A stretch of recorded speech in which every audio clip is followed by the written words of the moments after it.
I have been thinking while you talk, Mel. Surprising. Thank you for talking for 5 minutes. It gave me a lot of time to ponder my own thoughts.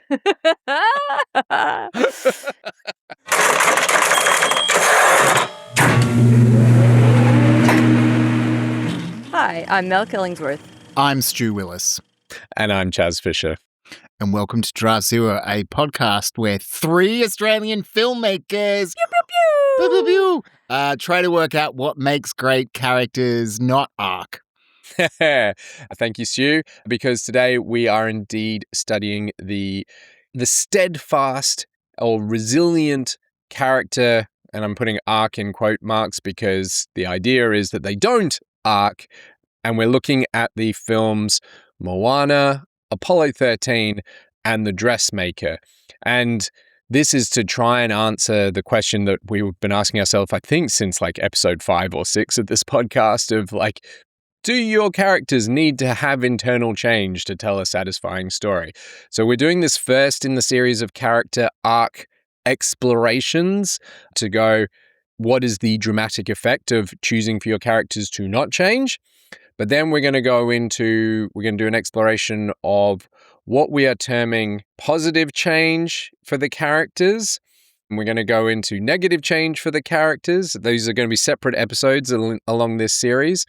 We might have a what the fuck episode with, possibly documentaries or the Green Knight and things like that. And one of the things that our primer episode, last episode, which we were trying to understand, what do we even mean? How do we measure this? All these other things.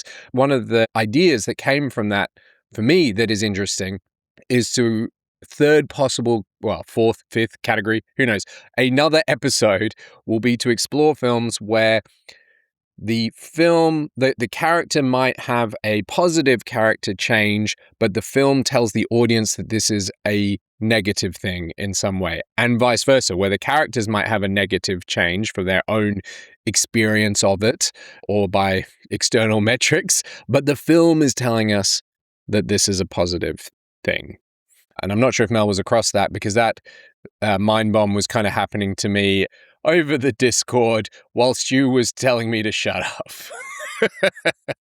It's basically Mel has her quadrant, her quadrant. She has a diagram. Remind us of your main diagram. Essentially, the diagram looks like positive and negative for do they change, do they remain steadfast for better or for worse? But then you can look at any of those quadrants and add a different dimension in terms of does the film say that they think that? So really that's 8. You start squaring things off, et cetera. Yeah, it becomes 3-dimensional. Yeah, and it's very visually helpful, and I think it's a lot of fun to sort of debate where certain characters would land on this. Like I might put one really far to the right, and you might put them, partway through the middle, and some of it's relative. If you're talking about Tony Montana, like, is that relative to all characters in all film who change, or is it just him at the beginning of Scarface versus him at the end, etc.? Yeah. And one of the things I noticed, I think Stu possibly noticed it first in this homework, is that while all these characters are very steadfast, very resilient in the face of change, their internal value system does not seem to change much from the beginning to the end of the film, they are all positive. The film, I think, Mel, I think, has got some debate over The Dressmaker, the final film that we'll be discussing. But it would be interesting.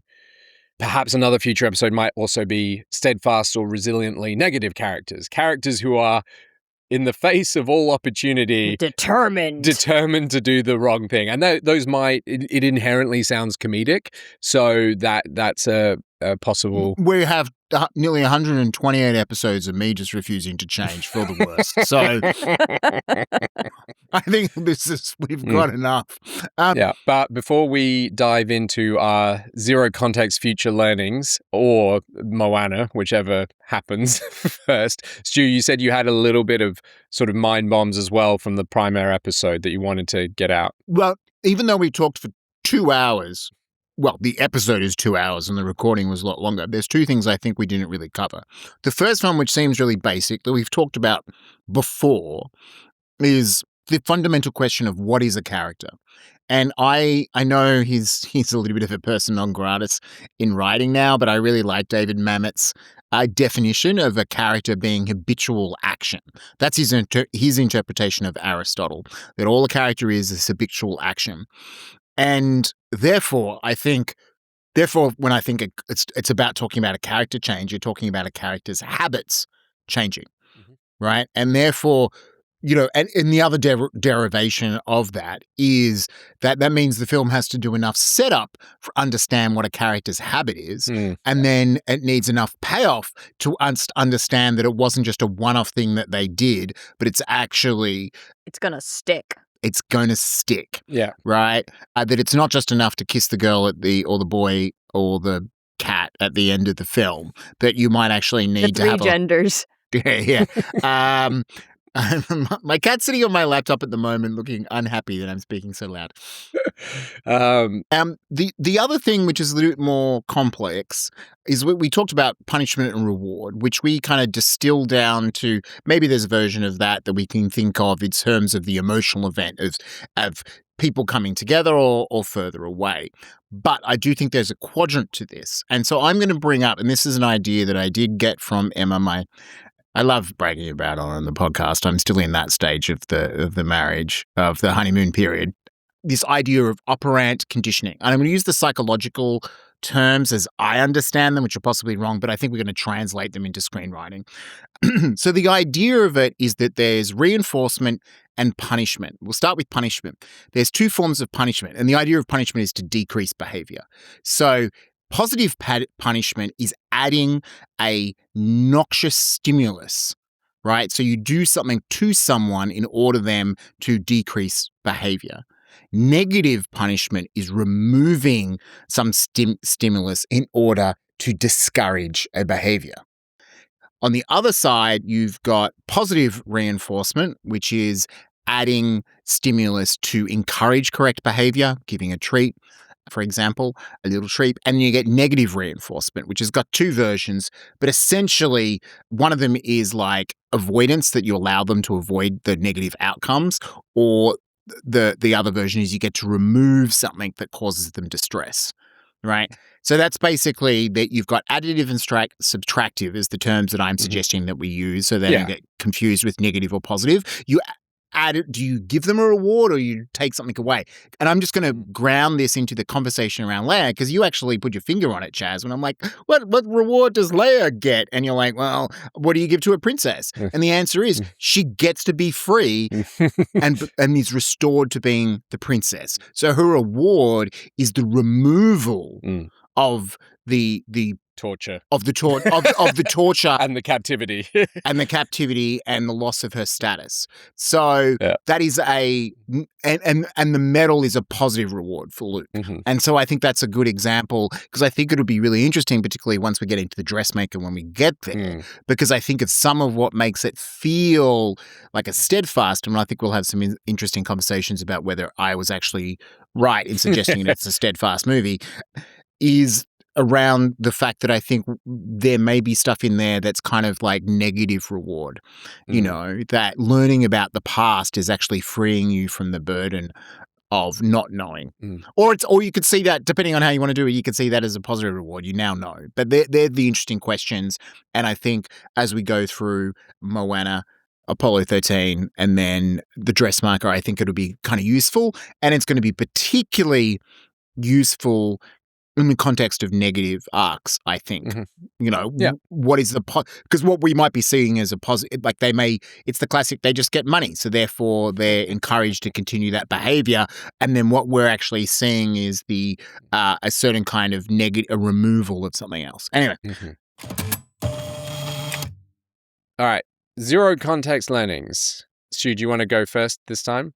I think there is a emotional difference between a additive reward and a subtractive reward. That because it's subtractive, it's going to feel more like it's a loss, right?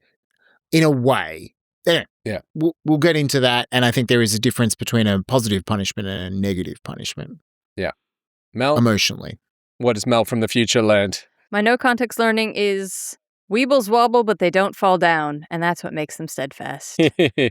Very nice. And this is my key takeaway from this is that Steadfast can be hugely emotional, but then you need to fill it with lots of emotional events and fill it with characters or worlds that are changed by the Steadfast character moving through them. Oh, and I've got one more learning. If Chaz knows he's not editing the episode, he just lets it go a lot more wild. So the trick is you need to tell him he's editing it, whether or not he actually is. We were hugely intentional. We just had a lot to say. And just a gentle reminder that the questions we identified in the primer episode to ask of these films, we may not do it, but I'm just putting them here in case it's helpful. Do the public enter each of these stories with an expectation that their characters will change? When or how did the story teach us to expect the characters to change, if not? And Mel had a funny comment in the Discord that even baby Moana was steadfast. Did the character is? Yes, you are correct. Did the characters change? Was it experiential change or an internal value change? How is that dramatized? Is the character aware that they changed? How do they feel about that? Does that even matter? How does the film want the audience to feel about the change? If that's different to the character's perception, what has the film done to pull that off? How does the story world punish or reward the transformation, or to use Stu's new language, how does the story world add or subtract from the transformation? What are the values explored by the arc? How does this relate to the theme? How is contrast versus affinity or unity portrayed through the character's actions or journey? And we also were using terms like order, disorder, and inertia. And finally, this one might be where we start because it's the easiest one to state. What is the emotional event created between the character and the audience as a result of the journey that we've just seen? Does the character end up more intimate or distant from the audience? So, speaking of journeys, shall we jump into Moana? For generations, this peaceful island has been home to our family. But beyond our reef, a great danger is coming. Legend tells of a hero who will journey to find the demigod Maui. And together, they will save us all. Maui, shapeshifter, demigod of the wind and sea.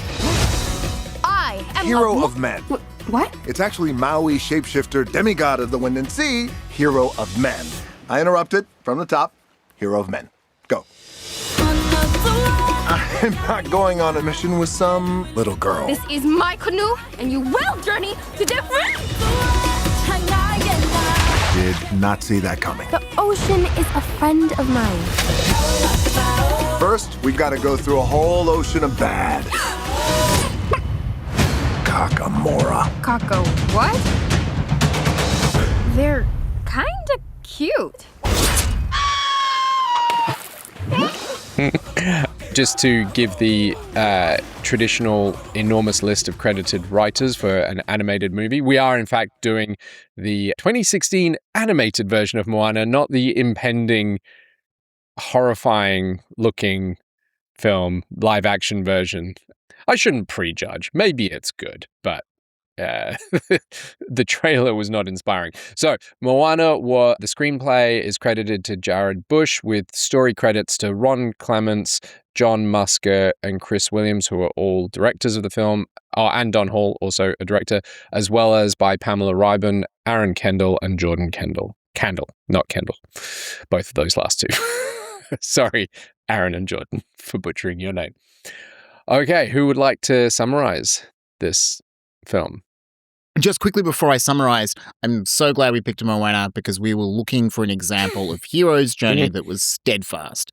And this film is like so hero's journey. Okay, so Moana is set in ancient Polynesia. There is a daughter, the titular Moana.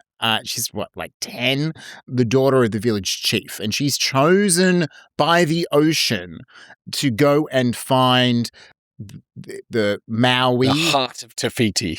Oh no, restore the heart. She has to restore the heart of Te Fiti, which is basically the darkness, very much like Neverending Story.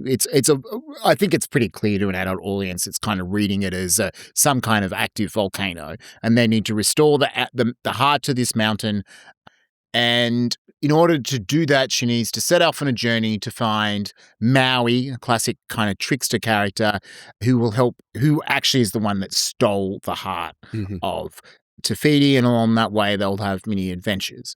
The important part of that in terms of the structure is she's chosen early when she's young. She really wants to leave the island. The village is kind of enclosed by a reef, and her father won't let them go beyond the reef, but she really wants to go. When it's time for her to start learning how to be ruler, she still really wants to leave. Like her dad's, I guess, training her up. I wasn't going to say he's like regent. And then the darkness finally reaches the village, and she takes it on herself to leave the island, go on the quest to find Maui, and return the heart to Te Fiti. That was probably a better version of the summary. I can choose which one I use. Okay.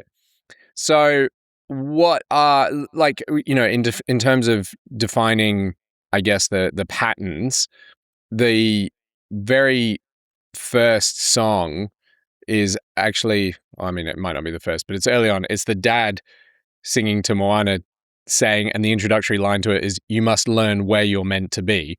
But the idea is, for him, that means on the island. Moana, it's time you knew the village of Motunui is all you need. Moana, stay on the ground now. Our people will need a chief, and there you are. There comes a day when you're gonna look around and realize happiness is where you are. And Moana's, I can't remember what John August keeps calling the song, the I Want song. Yeah, it's the I Want song. Is the ocean is calling to her. The line with the sky with the sea, it calls me, and no one knows how far it goes. If the wind in my sail on the sea stays behind me, one day I'll know how far I'll go.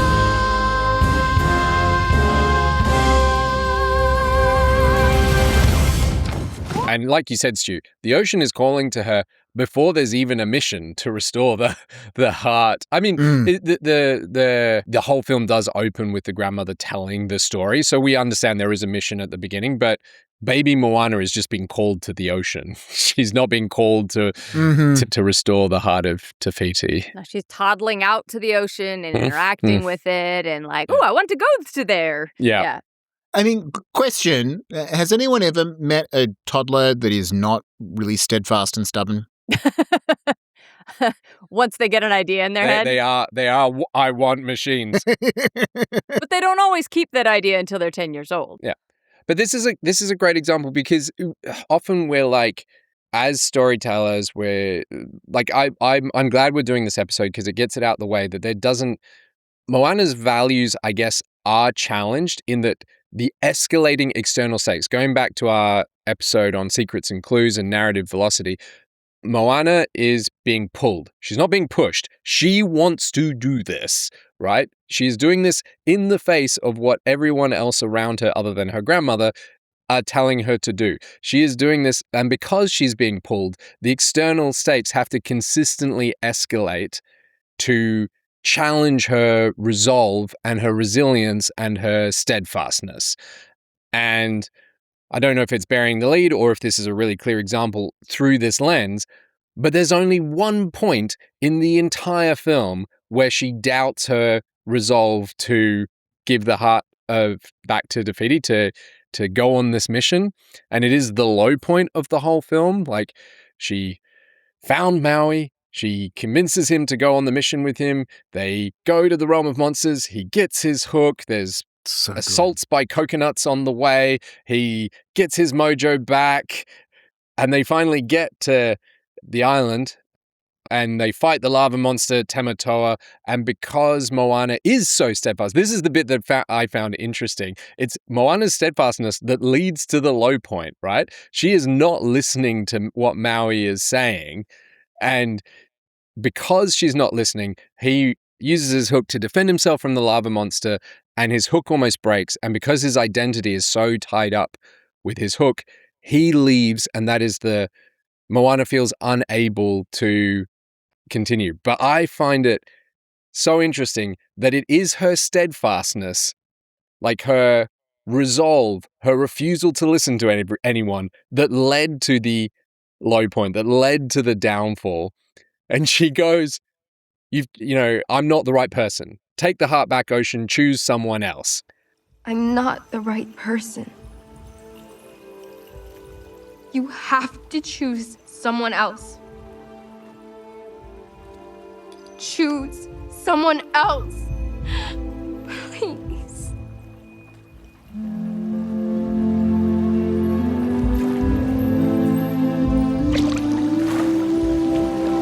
And then within about 45 seconds, she's actually gone back to saying, you know what? I am Moana, and the ocean calls to me, and I was right all along, and I'm just going to do it myself without the demigod. I am Moana of Motunui. Aboard my boat, I will sail across the sea and restore the hearts of Te Fiti.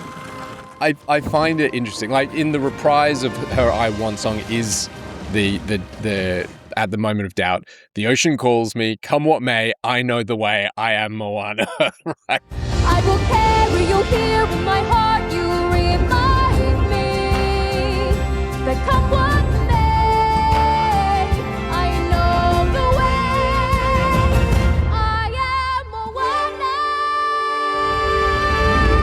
Moana. I just found it interesting that they had her steadfastness be the reason why the mission almost fails, and her character response to that situation is to go, fuck it, I was right all along. It's the world that's wrong. I'm just going to keep going. But I think we'll find that in a lot of Steadfast episodes, because I think a lot of people, like, if you are going to be, first of all, I don't think that if you never have any doubts and you never sort of falter, you're a psychopath. You're not steadfast, right? Yeah. If you have a character who is steadfast, obviously there's doubting and there's wobbling, and that's part of what makes it interesting. But also that also tripping you up, that stubbornness, that determination, that steadfastness being the thing that trips you up, like the dramatic irony there is really juicy. And I think you will end up getting that in a lot of steadfast examples that we find. So I think, just to define how I think of steadfast, it's the person who's, in a way, resilience and stubbornness affects others, right? So they're steadfast in the belief. The example that if you Google it, it's the most common example, and it's actually where I first heard of this terminology, is in the Hunger Games, because Katniss' belief changes others. Yeah. Right? It's not that she changes her belief is able to change others. And there are other stories that do that. And I think this is a good example, right? Her belief is that they should be ocean voyaging, right? B, that Maui is the person to do it, and see that something needs to be done. So there's a whole series of beliefs that she has. And I think doubt is important in terms of the emotional effect of resilience, because the answer is you're not being really resilient if nothing is challenging you. You're a psychopath. Which she almost is in this film, if it weren't for that moment of doubt. Big call. No, I do think, I think that if you never are going to question your own capabilities, if you're never going to question your own rightness, if you're never going to question your own moral position, then you are, I mean, I'm sure that the dictionary, we can argue about sociopath versus psychopath, whatever, but you are. One of them is a real term, the other one is made up. Yes. Like all terms, but you know what I mean. And a lot of things that we're talking about with fictional characters, there's a lot of the made up application of are we going to make this person a psychopath? Yeah, of course. So I think I finished my thought. Ta-da. So here's the interesting thing. because we talk about this in terms of arcs, and it's like, oh, it feels like we can kind of skip over it really quickly and go, ta-da! She doesn't really change. There's a moment of doubt. She is rewarded, to use the hero's journey terminology. She gets the elixir, returns to her village, and saves the village. Because, like, particularly my main understanding of the Hero of a Thousand Faces is it's someone leaving the village, going to the external world, and returning to their village. Possibly changed, but with the ways to change them. And there is a version of that is kind of darker, like Frodo in Lord of the Rings. Like he, sets out from the Shire, saves the world, saves the Shire itself, which is kind of made clearer in the books and in the movie, right? And then comes back, but he's also fundamentally changed by his experience of saving the Shire. That is not the case for Moana. Right. So does she have decisions? And how is this steadfast? I mean, maybe I've just explained how it's dramatized, but I think the points of those of doubt are actually really important perhaps for this to work, right? Yeah. Like you need the contrast, and we can say that she is just believes it's going to work and then it gets there. But in terms of if you're going to write this kind of story, okay, how do you plot it in such a way that it maintains your interest?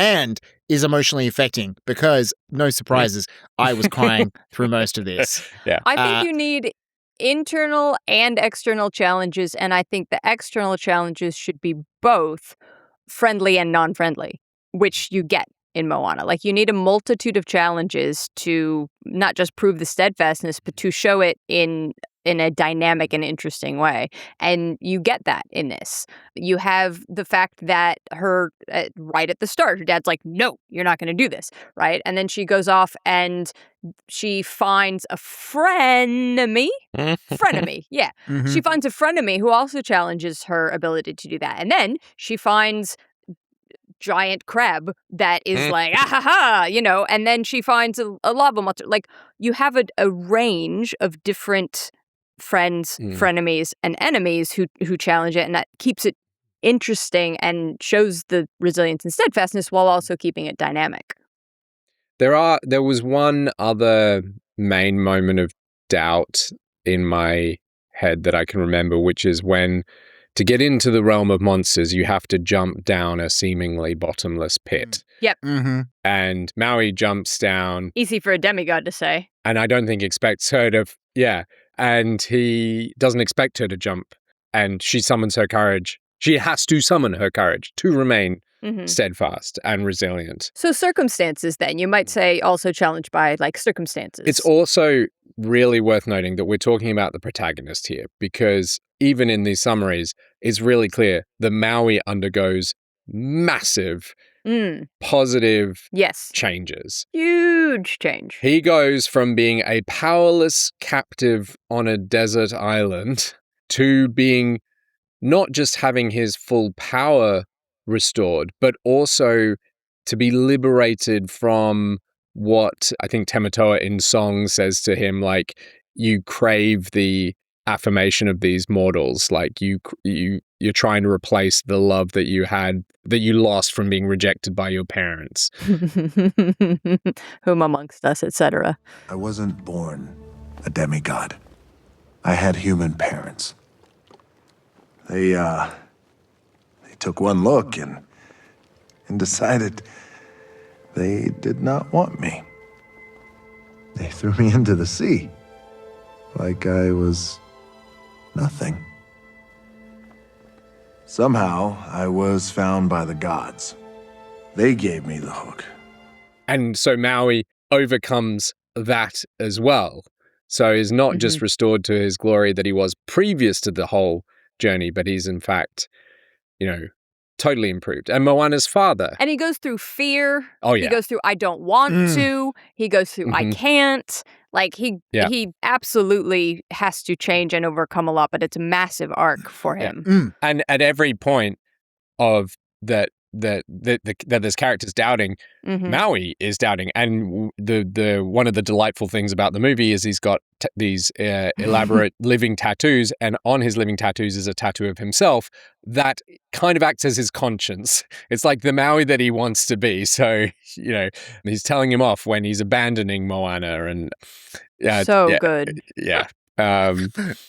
I'm just imagining my cat tattoo on my forearm. If it was animated, it would just be like, meow, meow, feed me, meow, feed me. Scratching you all the time. But in terms of the reward, like that Moana's elixir brings back, she doesn't just save the village from the darkness, because she does that. They can now stay on the island. Mm-hmm. There's going to be fish. There's going to be food. The darkness is gone. She inspires them to once again be voyagers. Away, away, we set a course to find a brand new island everywhere we roam. Away, away, we keep And she learns the skills to do this by traveling with Maui. Yeah. Right? And I think this helped me understand the Luke Skywalker journey of, yeah. well, he's learning the Force, right? Like, he's changing. Yeah. And I think coming back to the punishment, reward, additive, subtractive thing, is that by adding the reward is gaining skills. Mhm. Skills aren't necessarily character change. They can become character change. Anakin and Luke and all those things is in the first film, they gain these powers, right? And then having the powers. Gain or discover? Yeah. I think the Force actually kind of complicates it. Okay, you know what? Actually, we don't need my Star Wars nerdery here. I understand your point. Continue. Yeah, either way, I think the films present it as a reward for, in this case, Moana being steadfast, but leaving home. But it's something that clearly one song and her as a toddler was like, I want to leave home. But they have to do the conflict with home. Same with Luke, right? They want you to feel that it's a character that's torn away. The difference is Luke, they kind of have to kill his parents. Parental figures. Justice for Aunt Beru. Parental figures, they were more parents than Padme and Anakin ever were. Bit harsh on poor Padme. She did kind of die, so hardly her fault. Yeah, just chose to stop living. There's nothing wrong with her. Anyway, so I'm just saying that I see that as skills that she's then able to spread. And I think other films may see powers and stuff as character change. Yeah. Here, I think it's treated as reward for her being steadfast. Right. And the thing is, as soon as she actually tries, the funny thing is as soon as anyone tries to knock her off the journey, right, whether it's Maui or her, the ocean literally picks her up and puts her back on the ship. Yeah. Right. And I'm like, oh, God, yeah. I mean, at least they hang the hat of how temperamental the ocean is. Because it's like, why didn't you just take us here? Yeah. You know? Why didn't you whoosh her? Why didn't you whoosh the stone yourself to the heart of Te Fiti? If the ocean's so smart, why didn't it just take the heart back to Te Fiti itself? Or bring me my hook? The ocean's straight up kooky dukes. But I'm sure it's not wrong about you. You're the chosen one. Because it needed her, because the ultimate, the real goal was for her to learn the skills of how to be a wayfarer and take her people on the seas again. And even Maui says that's what the ocean's really after, right? Is that sense of connectedness. Oh, just watching the film through this lens, I did laugh a couple of times at how overt, like, this is a Disney animated film, but like, come what may, I know the way I am Moana.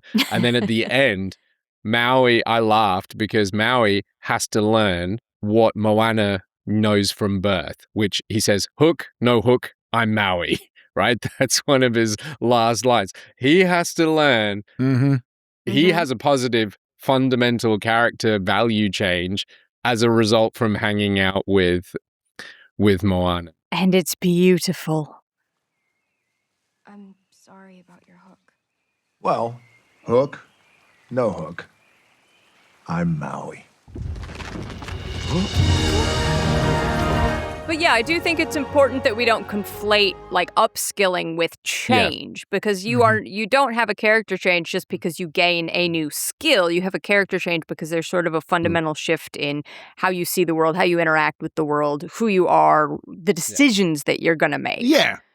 And, Yeah. and I know we're getting abstracted from on this, but we've talked about many times about tactics, characters choosing the tactics based on things that they think they do well, what they're afraid of, and also what's within their capability, what's within their resources. So if you gain new skills, right, that may change what options are open to you as a character, which is part of what TV is able to explore, given its length, is characters grappling with whatever changes in their skills and their tactics.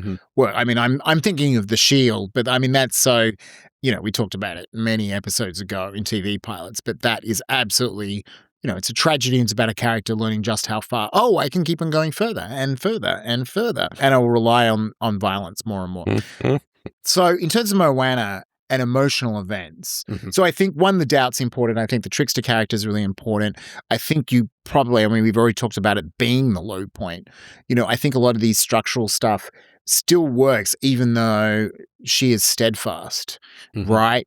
And in fact, part of it is that she believed that she needed Maui to confront Te Fiti, and she decides to go alone with it, right? Is kind of not character change, but it is kind of like an evolution. Her recognition of Te Fiti and the heart literally being, what's the name of the darkness? Tikar? Takar. Yeah. Takar. Within that, but I think in terms of the emotional event, from her perspective, right, she has gone through a change in that I think she's moved she's got a perception of who she wants to be, which is I want to be on the ocean and travel. And at the beginning of the film, she is far from that. And at the end of the film, she has literally moved there. So there is an emotional event for her with her sense of self and identity. There is an emotional event with the village, and particularly her father as the manifestation of the village, which is you shouldn't leave, you will let us down, this isn't going to work. And she literally departs from her father, right, and then comes together. So there is a emotional closure, an emotional event there in relationship to the village, but particularly her father.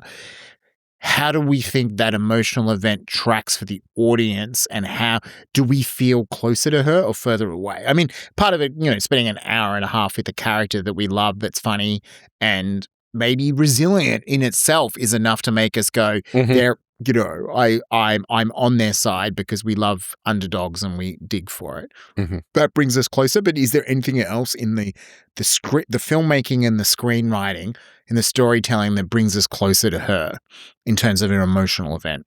Well, the grandmother character, for sure. Yep. And the way that the grandmother character fosters her belief at first, and then there's obviously a lot of sadness when her grandmother passes, but then her grandmother comes back both as a entity of her own, like as a representation of her inner self, but then also literally as a sort of reincarnated Stingray version. And so you see that like emotional arc of I am given the strength to do these things from you, and I'm able to do it without you, and then through that, I come to a place where I recognize you in my life and you in everything around me, and the way that you've enabled me to interact with, my father and the village and the ocean and et cetera. And I think that is an incredibly strong emotional event. And I think we've said it already, but, the fact that she rubs off on Maui, and then the big thing for me is she doesn't just solve the mission. She doesn't just save the village. She then inspires change in her people as well. He wanted, and fulfills her father's dream. He wanted her to be the chief. She is the chief. She's just the chief exploring rather than the chief on the island. And you're right to draw the big distinction, I think, between learning things, upskilling, experiencing things, and fundamental value change. Because we've just said, I don't think even when she is confronted with the fact that who she is has almost led to the downfall of the entire mission, she still doubles down. Yeah, and they make it, she's not running away. No. She isn't leaving the village because she hates them. She's leaving them because she loves them and wants to save them. It calls me. Yeah, exactly. And I mean, it is playing with that tension between, as we talked about in the previous episode, between independence and independence and dependence, like the complex relationship between them. Where I'm getting to, because I think this will help us with Apollo 13 and the dressmaker. This is where I'm beginning to go and how I will look at arcs in my own story. Is I think positive, negative, and steadfast are really useful on categories. But I think if I was going to go, what makes this work story-wise and keeps compelled is that it has emotional events regardless. And I think Apollo 13 has emotional events between the characters. If anything, the only thing that changes is the relationship between characters. I don't think they change the world. They don't come back and be like, we found water on Mars. It's kind of, and maybe that's true of all survival stories, or maybe they just are compelling because the external stakes are so high. But I think Ron Howard, like the other there was a bunch I wanted to do Willow, and then I'm like, 13 lines. And I'm like, fuck, Ron Howard is just like the goat of steadfast stories. And maybe it's because now I'm like, maybe it's because he's an actor and he understands how he can ground it in emotion as opposed to just spectacle. Anyway, that's me trying to transition out of Moana into Apollo 13, unless there's anything we think we can wrap up in this discussion. Do we want to go through the questions, or have we covered them all? Yes, I think that's a great idea. Let's do because I actually do have one question which I think is more useful for the others, but I'll add if there is a change, when does it happen? And I think the emotional event can be part of it, because I kind of do think there is a emotional event in Apollo 13. I just think it happens at the beginning of the third act. They kind of resolve any change, and then that allows them to complete the plot, and I think Moana is somewhat, what's that laughing? I love that you're just trying to jump the gun on your learnings for the next thing in the wrap-up of Moana, that's all.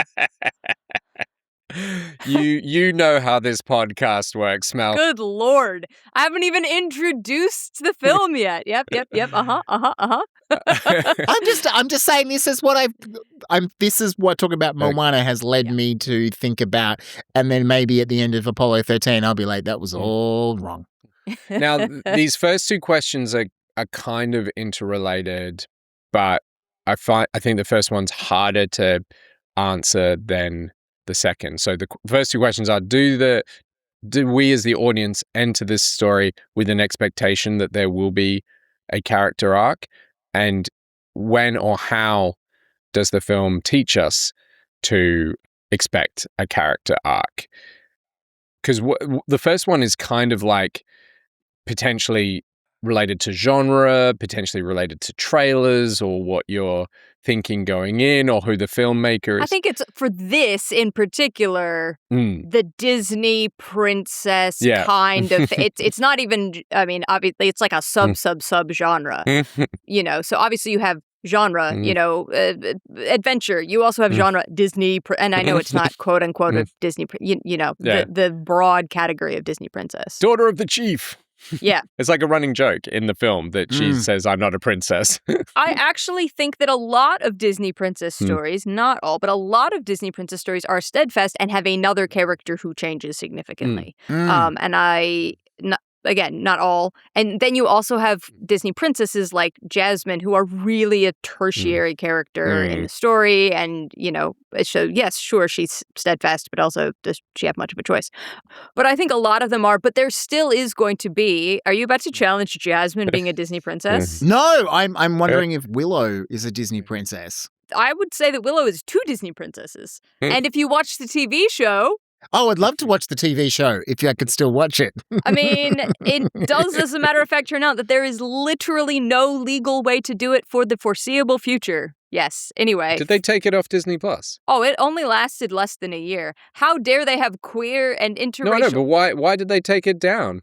Genuinely? Yeah. Because it is very queer and interracial and progressive in like a very passive way. It's so woke they had to put it to sleep. I didn't realize it had been taken down. And when I say, also, it is queer and has interracial relationships, is what I should say. And I think they genuinely had an issue with that. All right. So when did Moana, or how did Moana teach us to expect, or to tell us what the journey the character was going to go on? I mean, we've already spoken about how in the opening story, it tells us what the mission is going to be. restore the heart to Te Fiti. And it tells us who's Moana's character is, because all these story panels fall down, all the kids are freaking out, and she's not scared. It's the best. Oh my God. Tiny little baby toddler Moana the whole time is excited, and then they start getting scared, and then they get more scared, and she gets more excited, and then all of a sudden they like, and there's one on the side who literally just kind of like falls over, just like pratfalls, and she's like, yay!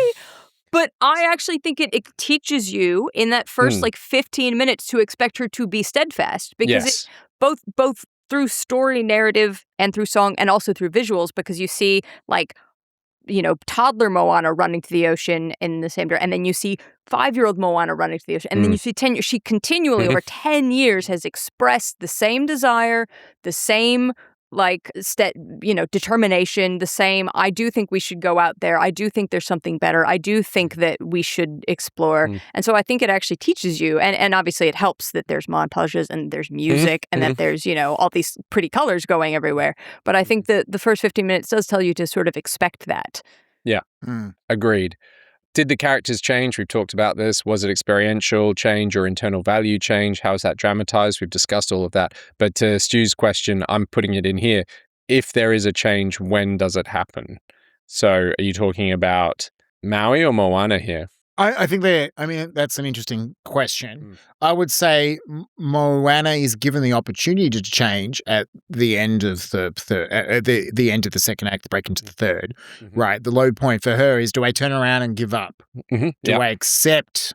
That is a change for her that she does not take. And with Maui... And does not set.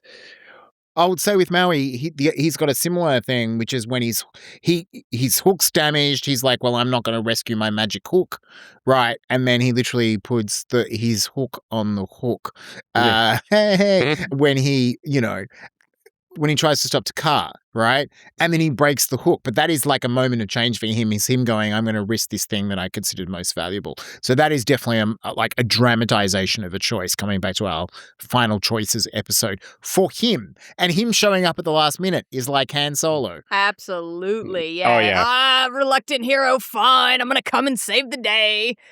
Be really cool doing it. You know. But he has dramatized moments of change throughout the whole story.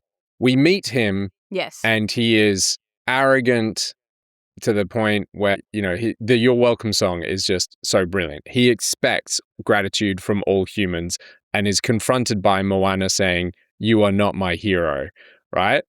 He then abandons her on the island. Yeah. And it's only when the ocean forces her upon him that he then jumps off the boat. He's like, all right, I'm out. And the ocean puts him back on and, you know, keeps throwing the heart at him, even though he's scared of it. Now, he's forced on this mission at this point. There's no escape for him, but he has to get his hook back from Takar. He gets his hook back, but he cannot use his powers because he lacks the self-confidence. We then have a training montage, a Rocky training montage, where he regains his self-confidence.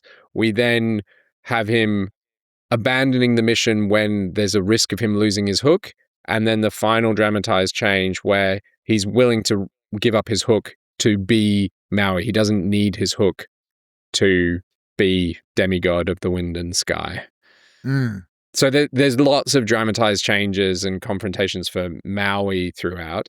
But to your point, Stu, just for Moana, they're right at the end of the film. She's like, come with me, we're going to need a master voyager.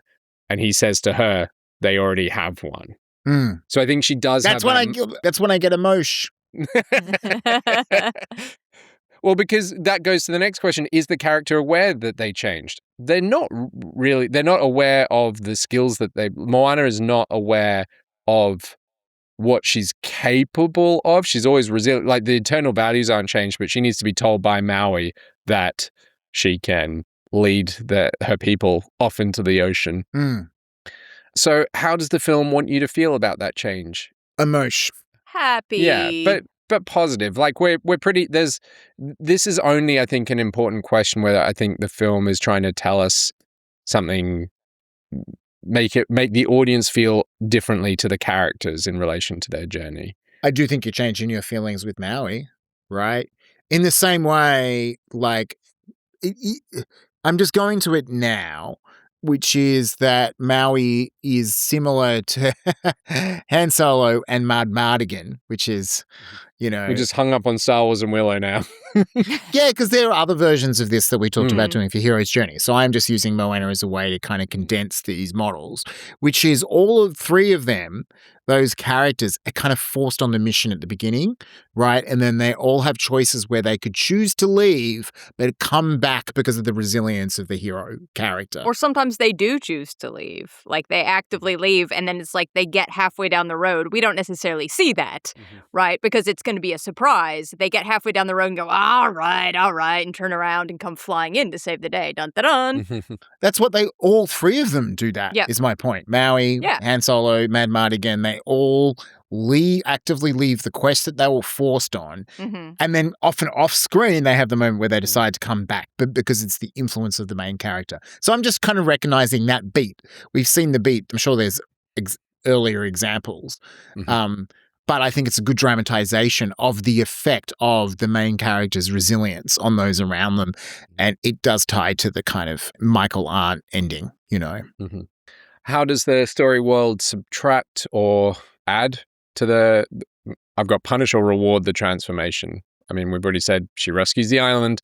Her people become voyagers once more. Maui gains self-esteem. So we'll have to see what happens in Moana too. Maybe she learns, she falls to the dark side. Oh man, it's... Doesn't matter. Does not count. They only made it because this was like the fourth most successful Disney movie in history. I've got here what values are explored by the arc. How does this relate to theme? I mean, it is like... I don't know if I can summarize it, but the themes of Moana appear to be like, do we fear the unknown or do we embrace it, if I were to articulate it that way? There are probably other values. Definitely Maui's. He's not a reflection of that. It's interesting. I was rewatching, I was just skipping through Moana because I know it so well. I've watched it hundreds of times. I was just skipping through key character beats last night, and the kids and Anna all asked me separately to rewatch the Tematoa song, Shiny. And it was only then that I realized there's a line in there where he said, like, you know, if your granny lied, it's who you are on the inside doesn't matter, right? I'm like, oh my God, even the stupid crab song is thematically a counter argument where Moana's storyline, everything is about who you are on the inside is the most important thing.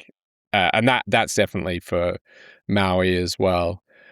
All right, this is for you, Stu, because I'm not sure how to answer it. How is contrast portrayed throughout the characters? I mean, you have actually talked about it. It's doubt is the moments of contrast. There is literal contrast from moving from the island to ocean, back to the island, right? Back to the ocean again.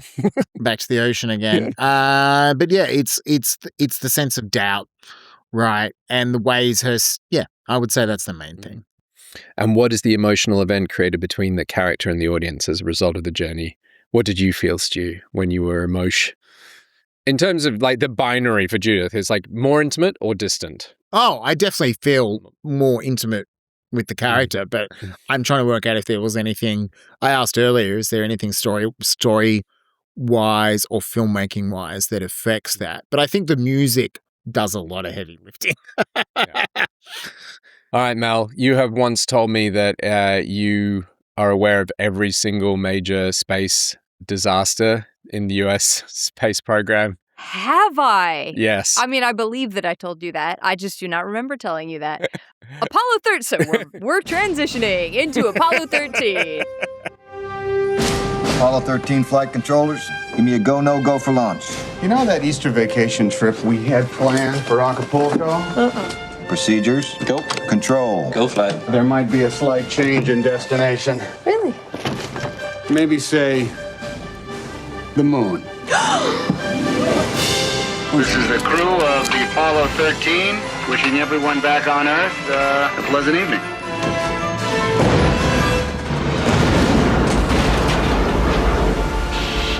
Houston, we have a problem. We got a wicked shimmy up here. Houston, we are venting something out into space. It's definitely a gas of some sort. It's like the heart rates are skyrocketing. The Apollo 13 spacecraft is apparently losing breathing oxygen. The emergency has ruled out any chance of a lunar landing. Why are so many people here? Something broke on your daddy's spaceship. I have a request from the news people. Take it up with my husband. He'll be home on Friday. Slightly, I've lost the radio contact. Econ, what's your data telling you? It's reading a quadruple failure. That can't happen. It's got to be instrumentation. The ship's bleeding to death. This rate, we're going to skip right out of the atmosphere, and we're never going to get back. Oh, we're looking at less than 15 minutes of life support in the Odyssey. We never lost an American in space. We're sure as hell not going to lose one on my watch. Odyssey, do you read me? Into Apollo 13, which is a docudrama directed by Ron Howard, written by William Broyles Jr. and Al Reinert. And Al Reinert is an interesting writer because he directed the documentary about this actual event. So this is all based on, and several pieces of the film are direct recreations of footage from the Apollo 13 disaster. So they're all real people in this film, and it stars Tom Hanks, Kevin Bacon, Bill Paxton, Gary Sinise, Ed Harris, and Kathleen Quinlan. Yes, and it is incredibly steadfast. Mm-hmm. Right. I do think, this isn't important, but it was interesting that Ron Howard is very insistent. Like, a lot of people think he lifted bits from the documentary to reuse because he recreated certain scenes so closely, especially like the close-ups of like the hose coils and them walking and stuff like that from the documentary, that people thought he used some shots. And he said, no, every single shot in this movie is something that they shot specifically for the narrative fiction or docudrama or whatever, Apollo 13, which I think is a lot of fun. Well, for those listeners who may not have seen the film, do you want to tell us the actual plot events of the docudrama? Yeah. So basically, the Americans land on the moon and plan to return to the moon several more times. And there's a group of 3 astronauts who get bumped up and say, you're going to go to the moon now. You're going to leave in 6 months and go. And so they sort of ramp up their training and get ready. And then one of them gets exposed to measles and can't go. And so that means that they have to bump up one of the backups. So these 3 men get on the shuttle. They go up. They're in space. And then a freak event occurs where their engine is busted. I know I'm not using the technical terms because it's not really important for this. You can watch the movie and they go into great technical detail. And then there is a concerted effort both from people on the ground and from the astronaut who was left behind, played by Gary Sinise, and by, of course, the 3 men then in the LAN, which is essentially the 3 of them have to go from the main part of the ship into the tiny little shuttle that's only meant for 2 people because it's not meant to be used, and try to figure out, can we safely get back to Earth? Yeah. I mean, so there's a whole lot of technical challenges. It's like, can we survive up in space while they're figuring out how to get us back to Earth? Can we turn the ship back on? And then even if we've can turn it back on. In what order? Even after all that, has the ship been so irreparably damaged that we're going to burn to crispy raisins on re-entry? Yep. And it's essentially, it's a 2.5-hour film. And there is a little bit of lead up in terms of you're meeting all the characters and you're learning how the spaceship works. And I didn't look at the timestamps, but it is a 2.5-hour film. And a great deal of that time is just watching them problem solve in what feels like real time. It is stretched over 3 days. But some of the problems that they're talking about, like, so literally, for example, the main ship that is busted and they cannot use, and the LAN, which they are in, have one of them has a circular air filter and the other has square air filters, and they are running out of air, and the people on the ground have to figure out how to literally make a square peg fit in a round hole with only, here's some hose, here's some duct tape, here's a plastic bag and some pliers, go. And it's riveting, but a lot of it is spent in problem solving. Yeah. I mean, it's very similar idea to the Martian we've got all these characters because we've also got the family members back on Earth of the crew. We've got different elements of the command. We've got Houston employees, command center. Yep. Like Houston, but trying to solve different problems at different times, and then the crew as well. And I guess this is a point about disaster movies, but I am amazed at how a film like this can be so riveting and so emotionally satisfying with not a single character going through any kind of fundamental internal values change. I mean, we did an entire episode on how do you make something engrossing when you know how it turns out, because this is everyone. I mean, I guess to my point, as an American, I know how this turned out. Maybe you didn't. I don't know the first time you watched it, but we know how it ends, and yet it is still intense and riveting. We know how it ends and nobody changes, and yet it is engrossing. So, Stu, I think you had a good observation. I'm not sure whether to steal it or to give it to tee you up, but that the only thing you have left when none of these characters are having their value systems even challenged, right? They're all like, we're going to go to the moon. And then when that becomes not possible, it's like, we're going to get back to Earth. Everyone is working towards the same thing. No one's ever like, should we just roll over and die now? Or should we just let them float off into space? Like there's never even, there's moments of doubt as to whether they can solve the problem, but not what the underlying values of any of these characters are. There's one tiny thing where, because Ken Mattingly, the character, Sine's character, was on the crew originally, they thought he might have measles. He was bumped from the crew and replaced with swinging Kevin Bacon playing Jack Swigert. And the Jim Lovell, the Tom Hanks character, there was like a lack of trust there. And by the end, he gets into the pilot seat and then realizes he's in the wrong seat and gives it back to Jack. Just stole my observation. Just re-edit it, do a voiceover. It's still a pickup. It's fine. You had a better, broader observation that hopefully there are more examples of, which is the only thing to keep people riveted in this story is then the emotional events. What is left? That is the primary emotional arc of the second act, right? Is the relationship between Jack and Jim, right? So when the original pilot is kind of put on sick leave, Kevin Bacon's character, Jack, is promoted to being from the backup team to be the prime team. And the others don't trust him because they're a tight-knit team. It's not that they trust it. It's a strong term. I think they're trusting him enough to go up into space with him, but I think they certainly don't prefer him, and the chemistry isn't there, that they haven't developed that sort of shorthand with each other and that comfort. They're not comfortable with him. Correct me if I'm wrong, but it's kind of unsaid that, or like tacit, that either you go up with Jack or you're not going up at all. Oh, I think it's pretty much set up. You want to break up my crew 2 days before the launch, when we can predict each other's moves and we can read the tone of each other's voices. Ken Mattingly will be getting seriously ill precisely when you and Hayes will be ascending from the lunar surface to rendezvous with him. Jim, that's a lousy time for a fever. All right, now look, Jack Swigert has been out of the loop for weeks. He's fully qualified to fly this mission. He's a fine pilot, but when was the last time he was in a simulator? I'm sorry, Jim, I understand how you feel. Now, we can do one of two things here. We can either scrub Mattingly and go with Swigert, or we can bump all three of you to a later mission.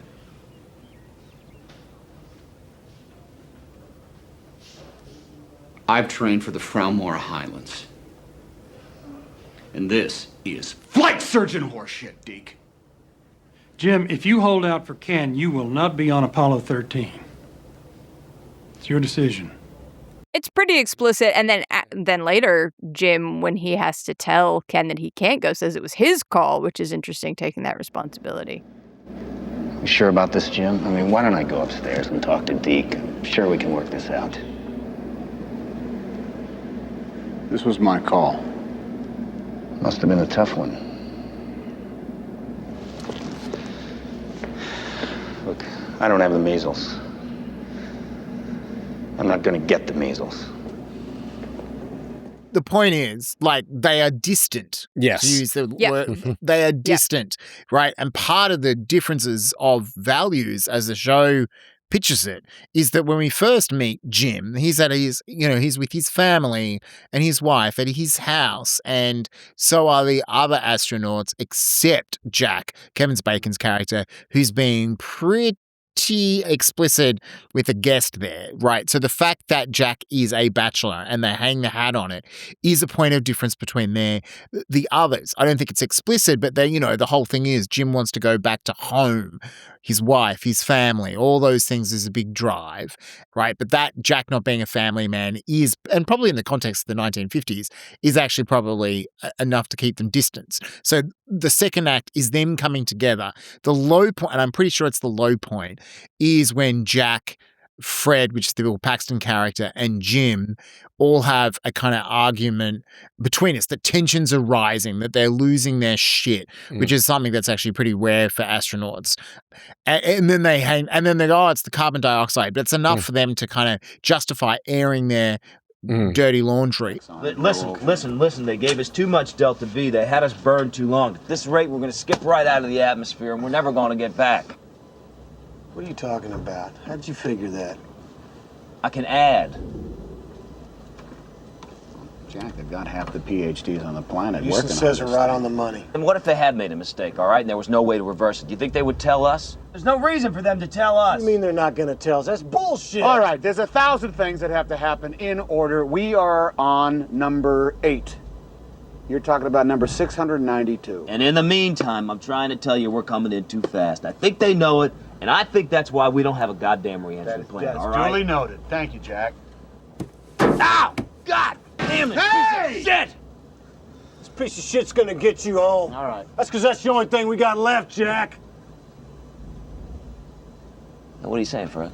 Well, I think you know what I'm saying. Now, wait a minute. All I did was stir those tanks. What was that gauge reading before you hit the switch? Hey, don't tell me how to fly the damn CM, all right? You don't They brought even me in know, here do you? to do a job. They asked me to stir the damn tanks, and I stirred the tanks. Jack, stop kicking yourself in the ass. This is not my fault. No one is saying it is.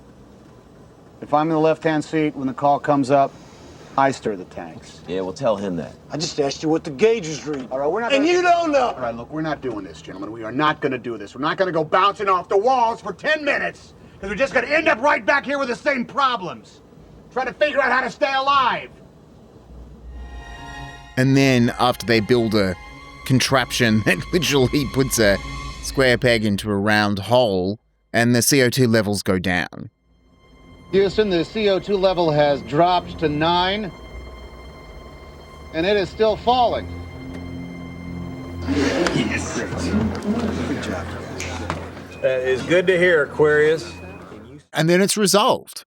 Yeah. And then that relationship is brought together and then it's dramatized. So, and I just want to, because I'm saying that's the relationship arc of the second one. The relationship, the emotional arc, or the emotional event of the first act, from I'm saying, is Jim's wife, right? Who, Marilyn is her name?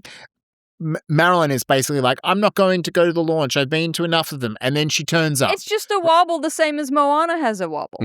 Yeah. Nonetheless, I think it's a wobble, but I think it's presented as a plot or a character question for the audience. Will she go? And it's not a wobble because it's not just in a scene. It's like at least 15 minutes before we get the answer to that question of whether she's turning up. Sure, but that's just because of how they portray time. It could, you know what I mean? No, but I think that's important. It's not just how it's a conscious choice in structuring this to, in the absence of change, they're having to create little bits of character arcs, which are all about characters further apart, characters coming together, right? I still, they do make the point that she's been to 4 of them, and she's emotionally overwhelmed by the fact that they've moved this up. She has 3 children that they're having issues with that she's having to take care of, etc. And so, I think the fact that she's been to the first 4 and shows up to the 5th one, even though she has a wobble, is saying that she is steadfast, right? Yes, they create tension with it. Yeah. But I don't think that it's a positive arc. But I'm not saying it's arc is the wrong word. I'm saying okay. there's an Yeah. emotional event there. That I totally agree with. I'm saying that this film is structured. Yeah. So let me rephrase. I think this film is more structured around emotional events than it is around character arcs. Yeah. And that's what makes up for the fact that there's no actual change. Yeah. Even, and there are some characters, like Ed Harris, right, who's obviously like failure is not an option, blah, blah, blah, blah. But the other people around him kind of move in and away from him. They're presented a prop, like there's a lot of plot questions, right, which are not arcs, but not emotional events, but they are like, can you solve this thing? And the answer is yes. But I think if some of these definitely have kind of are portrayed as emotional events, even the relationship between Ken, which is the Gary Sinise? Yes, Ken Mattingly. Gary Sinise.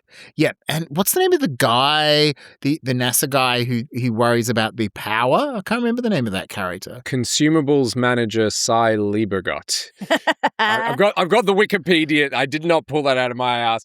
What a great title. His character is the journey or the moment that stayed with me the most from repeat watchings of the film, because these characters is really well established at the beginning. All they fucking care about is getting on the moon, right? Like these astronauts, that's all they care about. And at the last minute, the day before or days before, Ken's dream is snatched away from him, and Cy goes and wakes him up from a drunken bender where he's depressed. So there is a very huge external event, a trauma that happens to Ken's character, and he, sinks into his depression.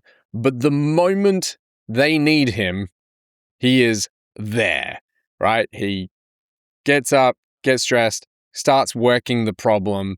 And the problem being they have only 10 amps of power and they need to start up the Odyssey for re-entry into Earth.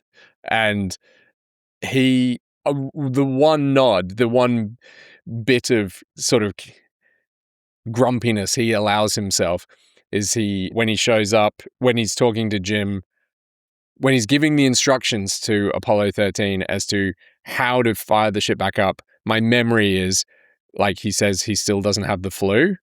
Oh, it doesn't have the measles. Like, doesn't have a temperature, right? Like, the measles aren't coming on. Yeah, we read you, Ken. Are the flowers blooming in Houston? That's a negative, Jim. I don't have the measles. Yeah. Mm-hmm. So, and look, but I think this is what's interesting. What we're talking about here is he kind of weirdly has an emotional event that he moves from being distant. He's literally kicked out of NASA. He's on the outside. Takes his phone off the hook, like All turns, of like that. doesn't want to connect. Yep. And then ends up being in the control room on the phone with them as they're landing. He literally starts from further away and comes together. That is an emotional event in the language that we've used with the Judith Weston. And so I'm like, I understand that. There's not really, as you say, there's a wobble when he kind of wallows in depression, but that is actually still resolved fairly quickly. But what it does is setting up the pattern, this move towards him getting closer to NASA and the crew. Like, Yeah. I mean, watching this film just makes me want to re-listen to our episodes on raising different kinds of stakes, where we were analyzing these films where the plot outcome and how does it raise. And you've identified they've managed to raise emotional stakes without having any fundamental arc. And I think portraying people in incredible circumstances, there's this human curiosity of how would I react? How are you going to react? Obviously, there's also a literal puzzle, right, with figure out how to fit these filters together, and you're going, how are they going to do that? But there's emotionally, they're not able to sleep. This is, life or death. They're transmitting live to their family, and the news anchors are dramatizing it, right? And his wife sitting there trying to talk to the kids. You go, how would I respond in these extraordinary circumstances? And that, yes, there's emotional events, but there's also emotional tension. Yeah. The emotional event we're talking specifically in the Judith Weston thing is that's when that changes, right? And we're kind of talking about the tension or the movement towards change. And so maybe emotional tension is a good way of thinking about that. I just find I'm finding it really useful because I'm like, okay, this is not quite plotting, but it gives me some structure. Like I understand kind of what's driving a little bit of the emotion of the first act, and I'm understanding the second act. And I can even see how Ken's journey starts earlier and that leads us right until splashdown, right? Because it's a plot question, which is, will Ken work it out in time for them to be able to land? But there's also, is that journey towards being closer, being brought close to the crew that he's been kicked out of, that helps kind of us feel like there's some movement there. Yeah. Certainly for him to feel like there's some movement there. Definitely. I mean, we deliberately chose a disaster film because they're almost inherent, because they have such large external stakes, they almost always require some form of steadfast arc. It's like, at what point do we give up? Do we keep trying to live or not? Some characters in these films do self-sacrifice. Some are, the external trauma does bring about character change, but that's usually in films where the disaster's at the kind of beginning. I think a lot of disaster films are a positive, like War of the Worlds, for example, right? The entire thing is having a positive character, having a massive change and positive character arc. Because I think a lot of the time we want to see how people are forced into a situation where they have to change either to survive or for their children or whatever. Whereas, I think a lot of other disaster films, they do remain steadfast. But I think a lot of them create this positive arc or, negative arc and then you die in a lot of cases. Yeah.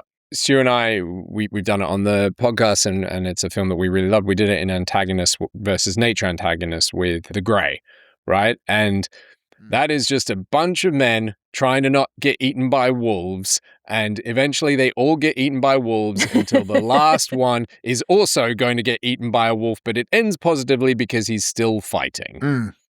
Right? He's steadfast throughout the whole thing. He doesn't, for someone who was contemplating suicide at the beginning of the film, this traumatic experience, even though he might die, will bring that sort of positive change. And then the flip side of that, which we've also done, is the Robert Redford sailing one, All Is Lost. Is that what the title was? Yep. Where it's a guy just like continually trying to survive, and then for hours of movie, and then the last minute of the movie is him giving up and just going to sink into the ocean and die, and then he's rescued.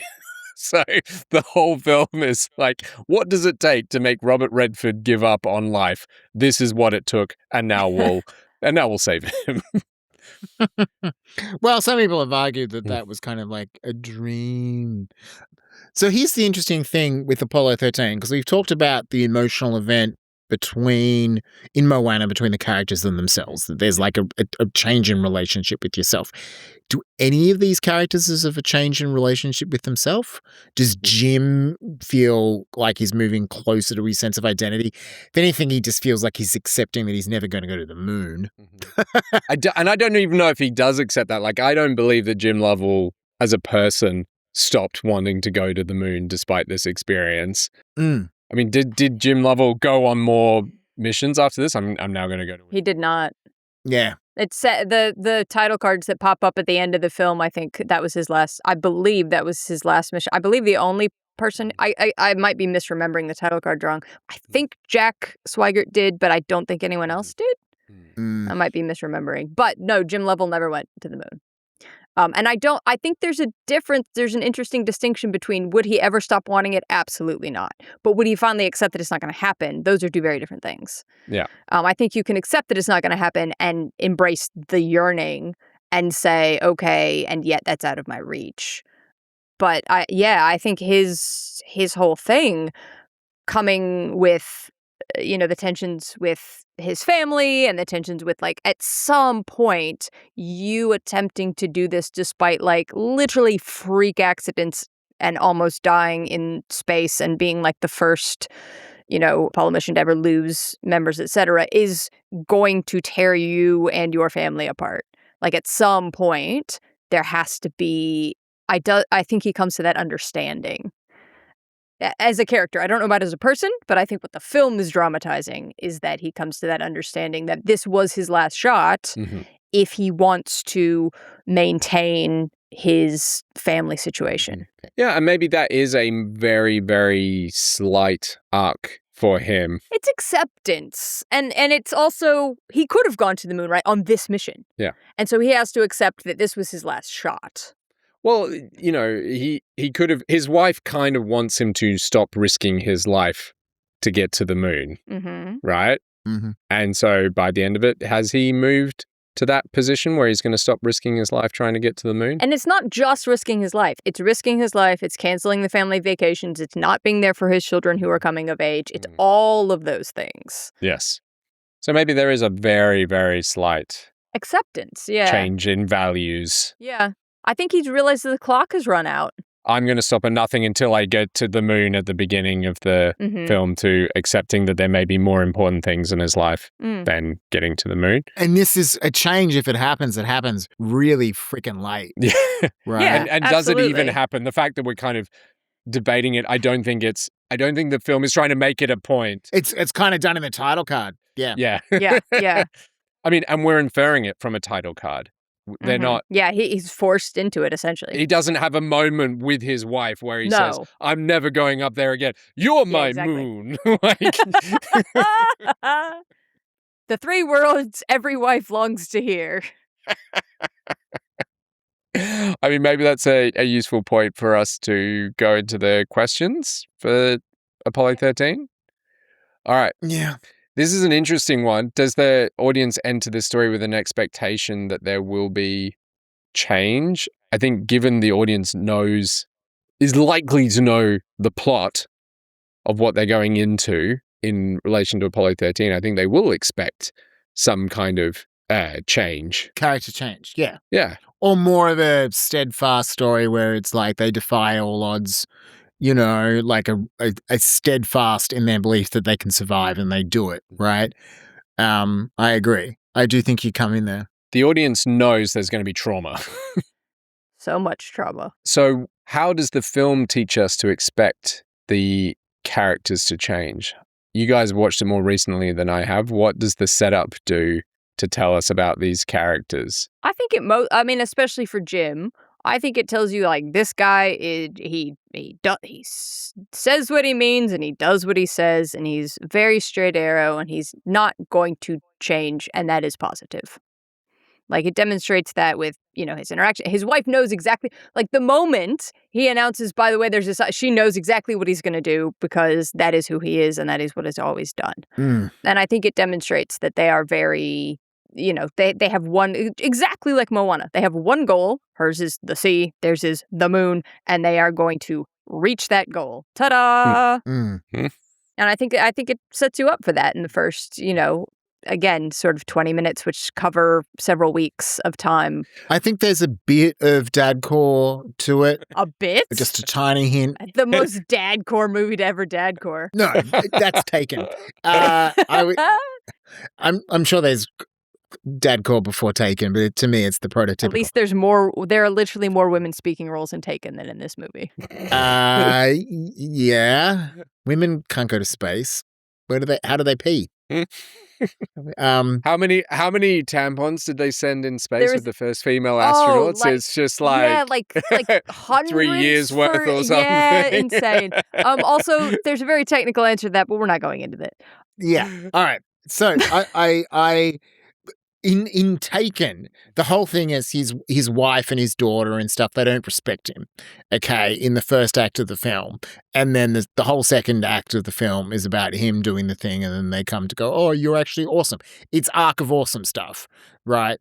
And in some ways, I don't think this, again, turns it up to 11. It's doing a lot of little stuff, this film, I think, rather than one big thing, is that the family does seem, you know, disinterested in going. Even his daughter doesn't want to go, right? And then once his life's under threat, then they give a shit. America starts to give a shit when they're under immediate threat. And the subtext may be that it was always dangerous. We just got pretty good at it.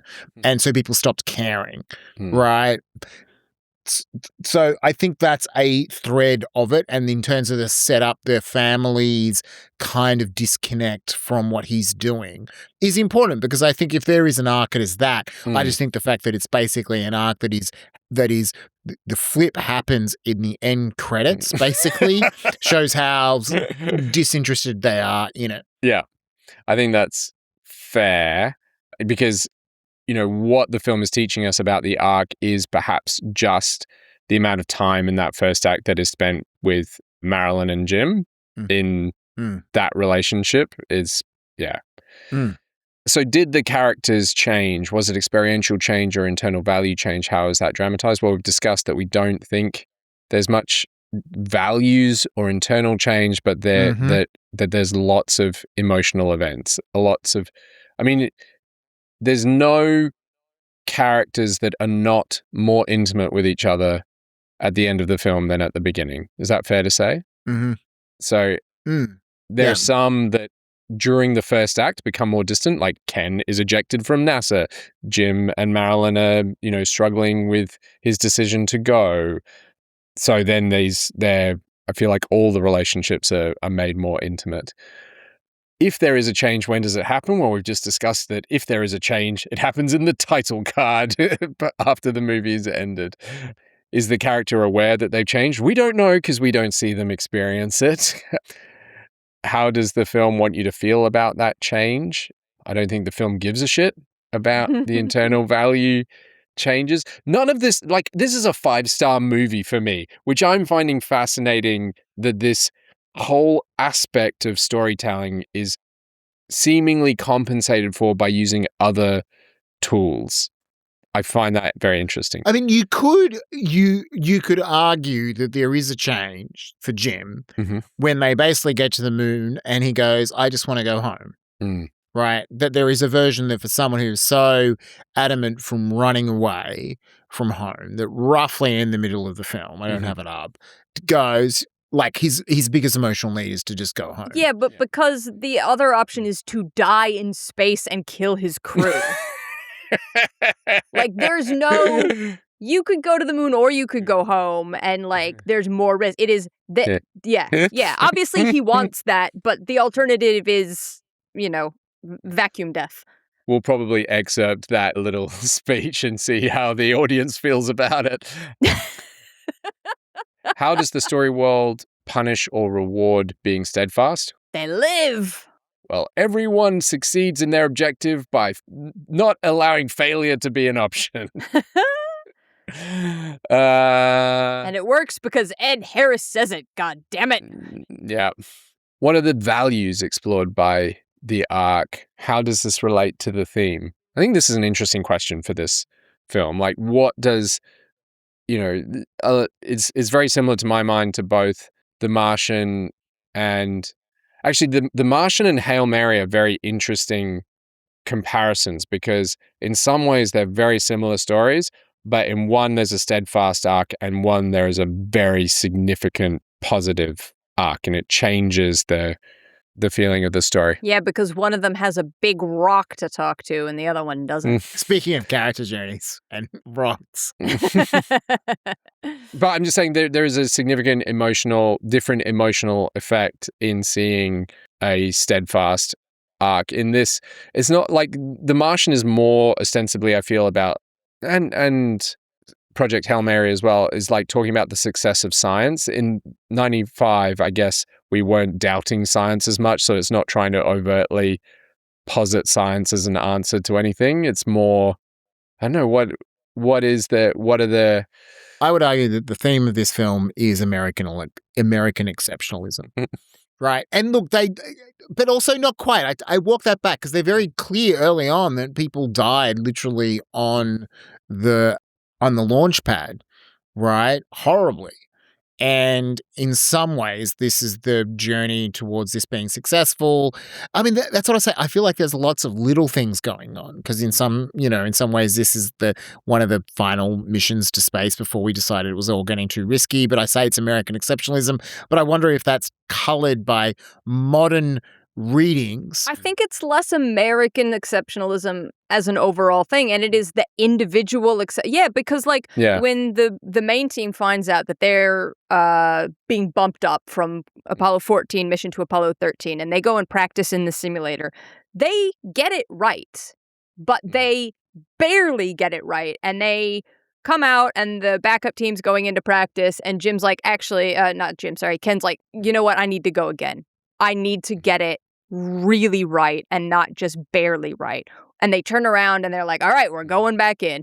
And then again later when they're up there and Ken comes back and they're saying, oh, you get in the simulator and try to figure out what's happening so that we can get it down to 10 amps. And he's like, okay, give me a flashlight. And they hand it. He's like, no, only exactly what they have there. I'm going to do it exactly right. I need to get this perfect. And the exceptionalism is on an individual level. If you are doing something as big as going to the moon, you have to do it exactly right. Close enough is not good enough. And that's why they get back. That's why they live, is because they treated it that way from the beginning. Yeah. Failure is not an option is only possible when humans are exceptional. Mm-hmm. Yeah, it's funny because I've known a few people to have worked with Ron Howard, and I'm curious what he's like. And everyone says he's lovely. Like, he's lovely, he's really friendly, he knows people's names. And he's not a hard ass. But there's just something about him that just means he's a bit of a perfectionist, and he just lifts everyone up or drags everyone up to his sense of perfectionism, that they just want to do it right because it's Ron freaking Howard. And I feel like in some ways you're talking about exactly that. The kind of people that are like, this just has to be done properly. I mean, they have to do it properly because otherwise they will die. Stakes are really high, unlike a podcast. So how is contrast versus affinity portrayed through the journey? I mean, the contrast and affinity, I think on an aesthetic level, they do an incredible job of the movement with light, the when they get colder and colder in the darkness. There is a real visual story in that. In terms of the contrast and affinity, I would have to break it down, but I do think there's probably some stuff in the visual language they use around the characters and how they shoot them. I think that's probably in there, but I can't think of it now. Good question, though. To me, it's interesting. If we're talking about exploring the themes of failure versus exceptionalism, the fact is that they did fail. There is a deep exploration of, it was a mechanical failure. All these all these super minds, and it was a very standard operation that almost ruined this whole life. It was stirring of an oxygen tank led to it exploding. Almost all the major space failures have been from small things like that, like a piece of foam coming off during the launch and, stirring the oxygen tank. And then, it's there's no way to guarantee safety, only your response to it. And they do set up, again, Jim and Marilyn's relationship is all about, she has that dream, her fear. The film opens with them all seeing the moon landing and seeing the triumph, the outcome that these other people want and are aiming for. I don't know. I feel like it's possibly that contrast and affinity in this film is only being played out through plotting, where it's superbly well micro-plotted, both at a scene level, but also questions. Something's gone wrong. What is it that's gone wrong? How do we live? All right, how do we keep them alive while we're trying to figure out this other problem? How do we get the filters working? All right, how do we power it up? All these very clever micro questions. And I think it's the contrast is there is a problem, working the problem, finding a solution, and then there's another problem again. So it is moving. The other words that you used is order, disorder, and inertia. And it's probably in the inertia moments where a lot of the emotional events are, when they're either trying to work the problem or they're sitting waiting for the solution. It's only when they get all tetchy with each other. I feel like that's the plot not advancing, so they kind of need to have a little bit of tension there. But again, I feel like it's structurally important because it kind of allows there to be there's the setup for the moving together of Jim and Jack. Yeah. So what is the emotional event created between the characters and us as the audience as a result of the journey? I mean, I think I feel closer to them. I mean, I saw Bill Paxton throw up. Very human response. Yeah. So this last question is kind of like almost any film. A film would have to work really hard if you've sat with it, with the characters over a period of time and not feel more intimate with them. It would be quite a deliberate choice. And maybe we'll find more of that when we're doing negative arcs and also like the conflict ones where the arcs are different to what the film wants you to feel. Okay. We ready for the dressmaker? Born ready. Mm-hmm. Is that Myrtle Dunnage? You grew up? You got old. Myrtle Dunnage is back. Haven't seen her since she was a kid. Wonder how she turned out. She's back! Mum, I need to remember the truth. They say that she killed a boy. So where did you go from here? I worked in London, Milan, and Paris as a designer. I reckon you came home for one of two things. Revenge or me. You can transform people. That's very powerful. Use it. Gertrude Pratt. The dance is Saturday night. I could make you something. A dress can't change anything. Watch and learn, Gert. Watch and learn. I can make you the most striking girl in the room. Take your clothes off. A murderer and a lesbian. I think Tilly understands my particular body shape. She certainly does. Go on making their dresses. Make them think they're classy. They'll still hate you. She murdered him. She's cursed. They'll never forgive me. Why didn't you tell me? You could be married in this suit. Snapped up by some eligible spinster or hag. Trousers off too? Yes. No. Okay. So The Dressmaker is an Australian film which was released in 2015. It's co-written and directed by Jocelyn Moorhouse, also written with PJ Hogan, based on the book, I think, by Rosalie Ham. And it is set somewhat delightfully in a regional Australian town in 1926. And the inciting incident is the return of Myrtle Dunnage back to this town. And it turns out that Myrtle was held responsible by the town for the death of a young boy, Stuart, when she was a girl. When she was 10 years old, a boy died. His name was Stuart. He was the son of the leader, the mayor, and everyone in the town blamed Myrtle for this death. She was sent away. Her mother is an only child. She was labeled as a bastard by people in the town. And she returns having lived all around the world, like Paris and Milan and London, and is an incredibly talented dressmaker. And as she returns to care for her mother, who's living in squalor and potentially has some kind of dementia.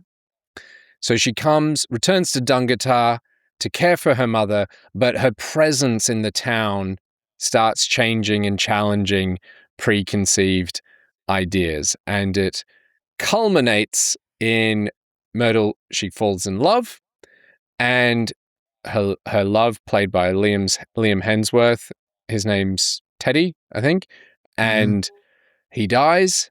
And someone literally says, I think it's Myrtle's mother says, Teddy died trying to prove that his love was stronger than the town's hate for Myrtle. It was you lot killed Teddy. He died trying to prove his love for her was stronger than your hate. Anyone would die trying to prove that. So it's pretty overt in the language there. Nothing about this film is subtle. Mm-hmm. This is complimentary. The film culminates in Myrtle being back on the train on which she came, but the town is burning down. She has burnt the town down. And Stu suggested this as Steadfast.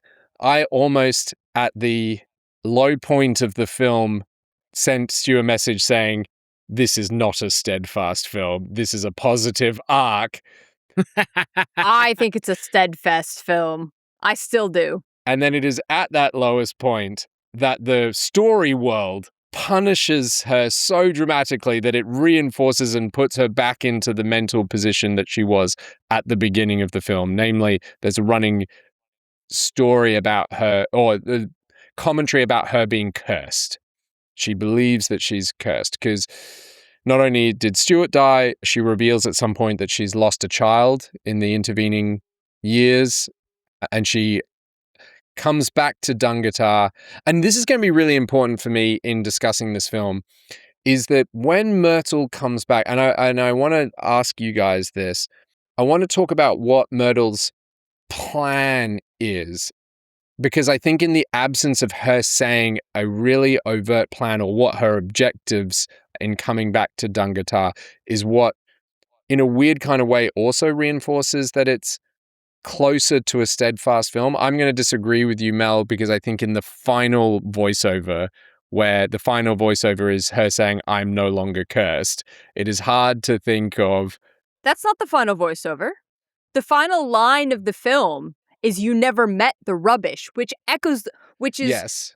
It's the final voiceover. She's steadfast because her first line of the film is "I'm back, you bastards," and her last line is "You never met the rubbish." She thinks the exact same thing about them that she thought at the beginning, and she was there to take out the trash, and she took out the trash.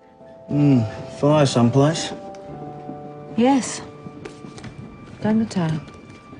Burning off rubbish, were they? Looks like they overdid it.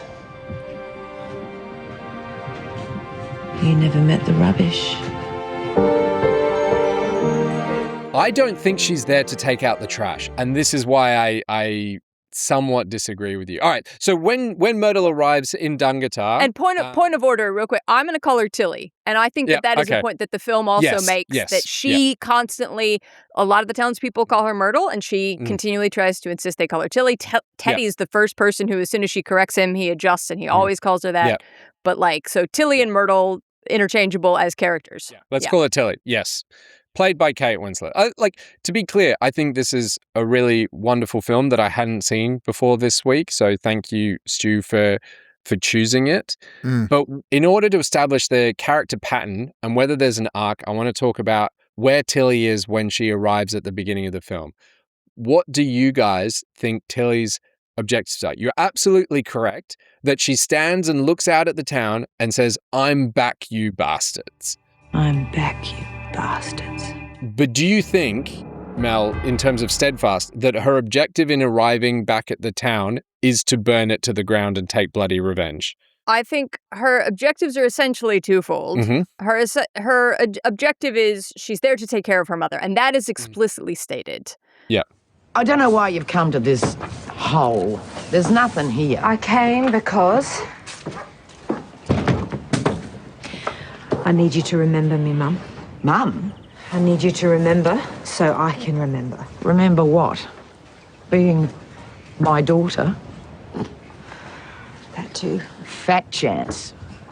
And that she does. She does that until her mother passes away, and she's taking care of her until the end. And their relationship shifts a little, but I think that's more to do with her mother. But she's there to take care of her mother. And in doing so, she wants to give a giant middle finger to the town because she has no choice but to interact with them because her mother's not about to go anywhere. But she wants to show them, look at what I've managed to make of myself. Fuck you. And so those are essentially her two objectives. I'm going to disagree with you. I want to jump in here and look, I don't want to weigh us down in a semantic debate, but I think we're here. But have you heard this podcast before? There was something in your phrasing around it's her absence of a goal or her goal that establishes it's whether it's steadfast. And look, it could be, but for me, it's the part of the model of steadfast is that you don't change, you change the world around you. And I think on a very Like, it's the squint test. That's exactly what happens with Tilly. I mean, on a very literal level as well, as figurative. Yeah. Yeah, like we can get into the detail of it, and we should, but I'm like, I've got no other framework of thinking of Steadfast other than, like, it's the rock that pushes through softer rock. You know, and they, you know, it's not the water, it's the hard thing that makes other things change. And yet again, I must tragically inform you that Stu and I are in complete agreement.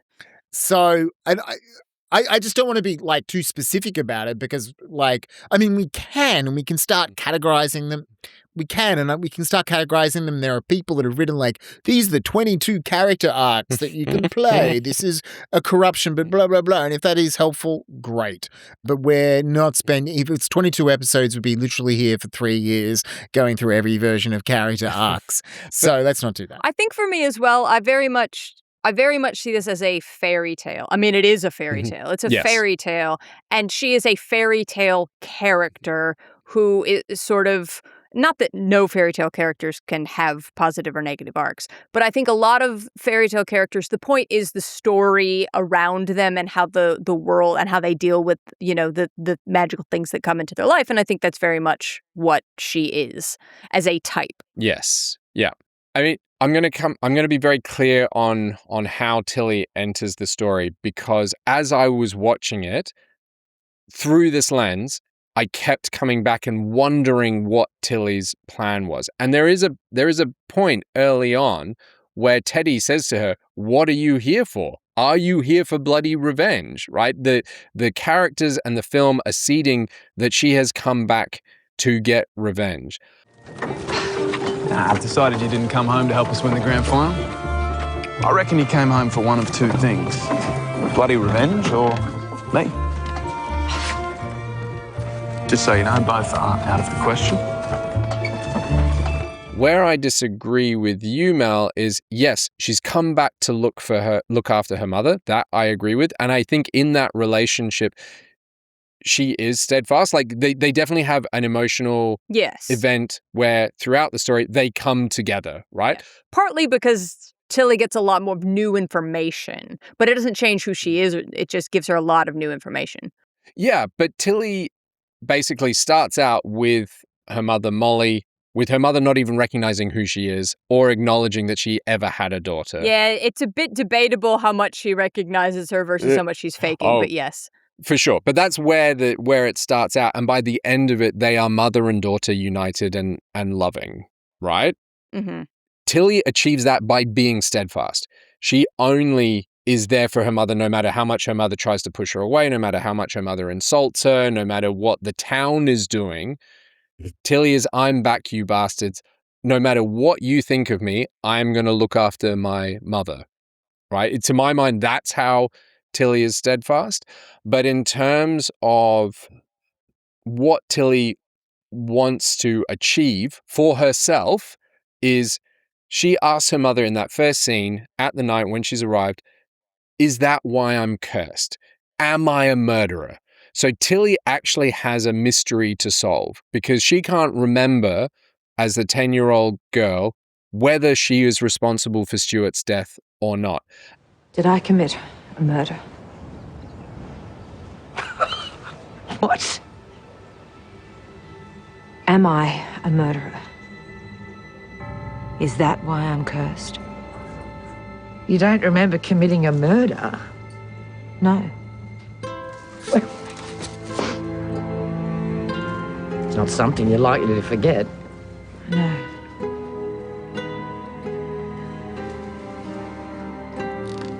What if you are a murderer? I wouldn't be in the least surprised. And that is actually resolved before the low point of the film.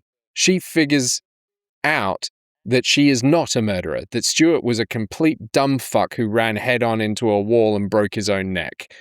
Classic. So that to me were her two objectives. She didn't want bloody murder. She did not want to change the town. She did not give a fuck what happened to the town. She was going to be steadfast in not caring. No, she didn't want to change the town. But I think that the best revenge is a life well lived, and she wanted revenge in showing that. And her method of getting revenge changed. Yeah, that's a good distinction. So I might agree with you then that she has 3 objectives, because I think I will. Yes, she had the mystery to solve as well. So 3 objectives. But I also think she wanted revenge. It was the method that changed of getting it. But I want to track Tilly's relationship to herself, right? She comes in saying, "Am I cursed? I have lost a child. My own mother doesn't recognize me. I don't know if I'm a murderer or not," right? In relation to that, she learns that she's not a murderer.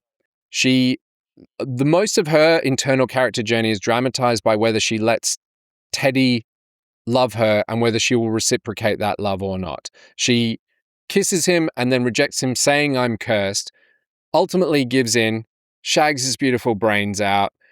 They end up on top of a silo, and he is saying to her, "Unless you say I'm not cursed, I'm going to jump into this silo," which we've already established he jumps into it before. It's like a dare.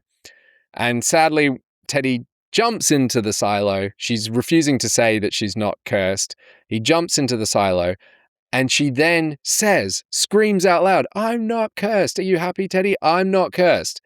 Please, Teddy, don't. No, look, Teddy, no, Teddy, don't. Say, "I am no longer cursed." Don't, please. Say it. Don't. Teddy. You can say it.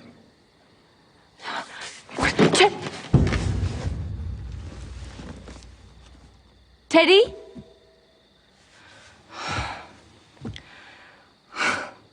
It's very funny. Teddy? All right, I'll say it. Teddy. I am no longer cursed. There is no curse. Teddy.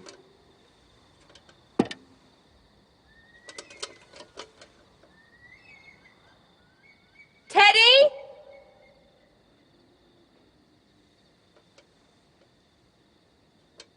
Teddy? Somebody. Teddy? Somebody. Help me. Teddy? Teddy! Help me, somebody! Teddy! But what has happened is Teddy didn't know that there was sorghum in the silo, not wheat, and he drowns and dies. And thus, when she was screaming out, "I'm not cursed," I was thinking of texting Stu, this is clearly a positive arc. She goes from thinking I'm cursed to I'm not cursed, and then she's kind of doing it under duress as well. But yes. And then I'm like, oh, Stu was right, because this story punishes her for even thinking that she's not cursed immediately. Right? With the worst possible thing that happens on screen. Probably, I don't know, don't want to weigh up whether losing a child was worse for her than losing Teddy. We don't see her losing the child. It's just mentioned that it happens off screen. But immediately, and she falls into depression. And what's interesting there is that that's when her mum becomes active, and her mum says, "I have a plan to get revenge on all these people." Molly is the one who wants revenge, and Molly is the one who sets it up. She signs up Tilly to be the dressmaker for the competing town.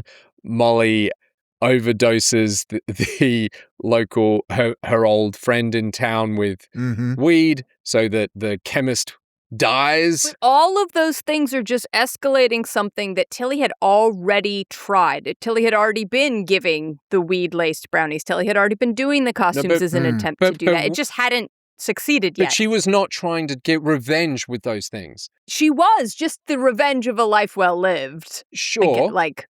Yeah. And this is where I think there is change, because in that final act, Tilly changes. You might be correct in the semantic distinction of she changes her method of trying to achieve revenge, right? So maybe you're correct on that. Yeah, I think it's a method and a escalation because it didn't work before. But I feel that as she's leaving, there is a line in voiceover that we'll excerpt saying, I'm no longer cursed. Tilly Dunnage. Bitch!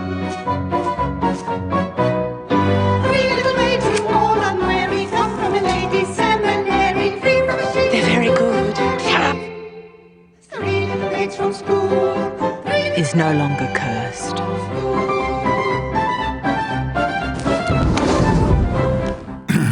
As the person who just did the excerpt, two things to note. One, it may be a little bit hard to understand what's going on because Tilly says this line as part of a montage where we're intercutting with the Gilbert and Sullivan musical Mikado or Mikado. And the second thing is it's not voiceover at all. She's saying it as a line of dialogue. And I would actually argue it's a form of addressing the audience. She almost looks down the barrel of the camera as she says it. So, I don't know, take of that what you will. So I think there is the film tells us, and maybe it wasn't dramatized, maybe because she got rid of the town. Sure, but that was not her objective coming into the film. Coming into the film was, I'm going to live a life well lived. The end of the film is, I burnt this place to the ground and I'm fucking happy and I'm liberated. How is that not? Yeah, I still think her objective is revenge. It's just she tried it for a while and she couldn't find it. And so her mother gave her a new route, a new escalated way. I think this is an example of a negative reward, or to be more precise, a subtractive reward in two ways. And also there's a subtractive punishment.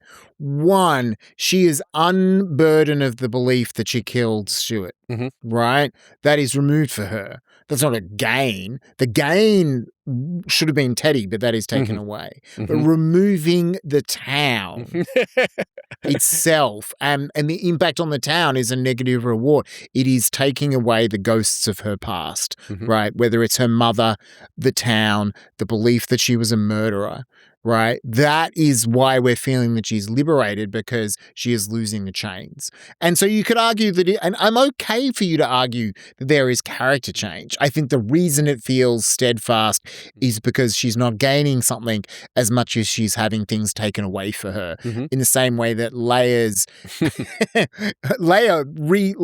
no longer being confined doesn't quite feel the same as getting a medal. And I think these are just subtle things, right? Like, we know positive reward is good, but positive punishment isn't. And I think you're also correct that what we're talking about here is a real difference between dramatization. What are the actions we see Tilly taking as against what she is saying in dialogue, and thirdly in voiceover, because I don't think those three things are aligned. So Mel, I think you're correctly focusing on what are the actions that Tilly is doing and the choices that she's making. And those and for me, her seem first to be the same line. choices throughout the entire film. If she was presented with those choices, would likely make them again, like continually. So from that point of view, I think you're right that she is steadfast in her decision making, and that represents a value change. It was just that tracking of the curse line, and maybe because it's done in voiceover, and that she feels that she has taken out the trash, that she is a different person at the end of the film for having not carrying the guilt of Stuart's death, not needing to care for her mother, having resolved her relationship with her mother. And then I would have agreed that it was steadfast if it wasn't for that frickin' voiceover, and maybe that was a decision they made right late in post-production to change Something's not clear. We should ask Sue, who I'm sure is listening to this podcast right now. Oh my God. I worked with Jocelyn, so I'll just email her. Yeah. I will say something. Okay, so, and I want to sidebar for a second, go off on a tangent, but I do think it's related to Steadfast overall. And that is that I'd seen this film before a few times, and I'd never until this time through noticed how strong of a correlation there is between this film and Grey Gardens. Now, by that I mean the documentary. I have not seen, actually, the narrative fiction, but not Melbourne in winter. The Grey Gardens is I think the relationship of Molly and Tilly, especially in the first meeting, especially in the way their house is represented, especially in literally some of the shots of the house and some of the, like when she's putting her mother into the bath and all these sorts of things. I'm just looking at the poster now. Incredibly. Oh yeah, literally some shots of the house from the exterior as well, and that the tree of mirrors, and when he goes out there and you've got all the like gnarly sort of foliage around it. I'm like, this is this is a very intentional, homage is too strong of a word, but reference to Grey Gardens. And Grey Gardens is really interesting because it's a documentary where the characters are steadfast. And the documentary asks you, is that for good or not? And it kind of doesn't answer it. Now, I think there have been a lot of people throughout the years that have argued, maybe the documentary maker should have done X, or the documentary. It's become its own cultural thing. But if you simply watch the documentary, these are two characters who are steadfast, do not change. They are, sure, some of their actions change when forced to interact further with the outside world via the documentary, sort of the Heisenberg principle. You can't observe something without changing it, right? But they are steadfast. And seeing how these two characters are very clearly modeled in their first, in when they start interacting with each other first, is super fascinating, and I think very intentional as well. And a commentary on people's need to give themselves, to build themselves this psychic safety network and remain intently, for lack of a better word, steadfast within it as a sort of protection mechanism for better or worse. And sometimes it's both in different ways, but it is a protective mechanism. And if you haven't seen Grey Gardens, I think it's a really fascinating watch. And I think of all the documentaries that we could think of, I think it would probably actually be the best sample of this if we had picked a documentary to do for this episode. Anyway, end of tangent. It might be a good example for the conflict one, where there's what is the film saying something different to what the characters are talking about? Yeah. I think this is related, but I have been thinking while you talk, Mel. Surprising. Thank you for listening. Yeah. I haven't seen Grey Gardens, so when we do it... Thank you for talking for 5 minutes. It gave me a lot of time to ponder my own thoughts. God, all you're just trying to do is come up with opening lines, Mel. You've got him drunk. You've got him drunk on your Meg 2 emission. So, we're talking about the relationships between people, but also relationships between people and their past and their environment, right? And the way that the town represents the past. And I'm saying that because, of course, it does. Like, we are products of our environment. Our environment includes our past. Our environment includes our social context, right? And I do think that connects to the emotional events characters have with themselves, right? Like them beginning to learn the truth of themselves. They move, I think there's a journey not just we're using distance.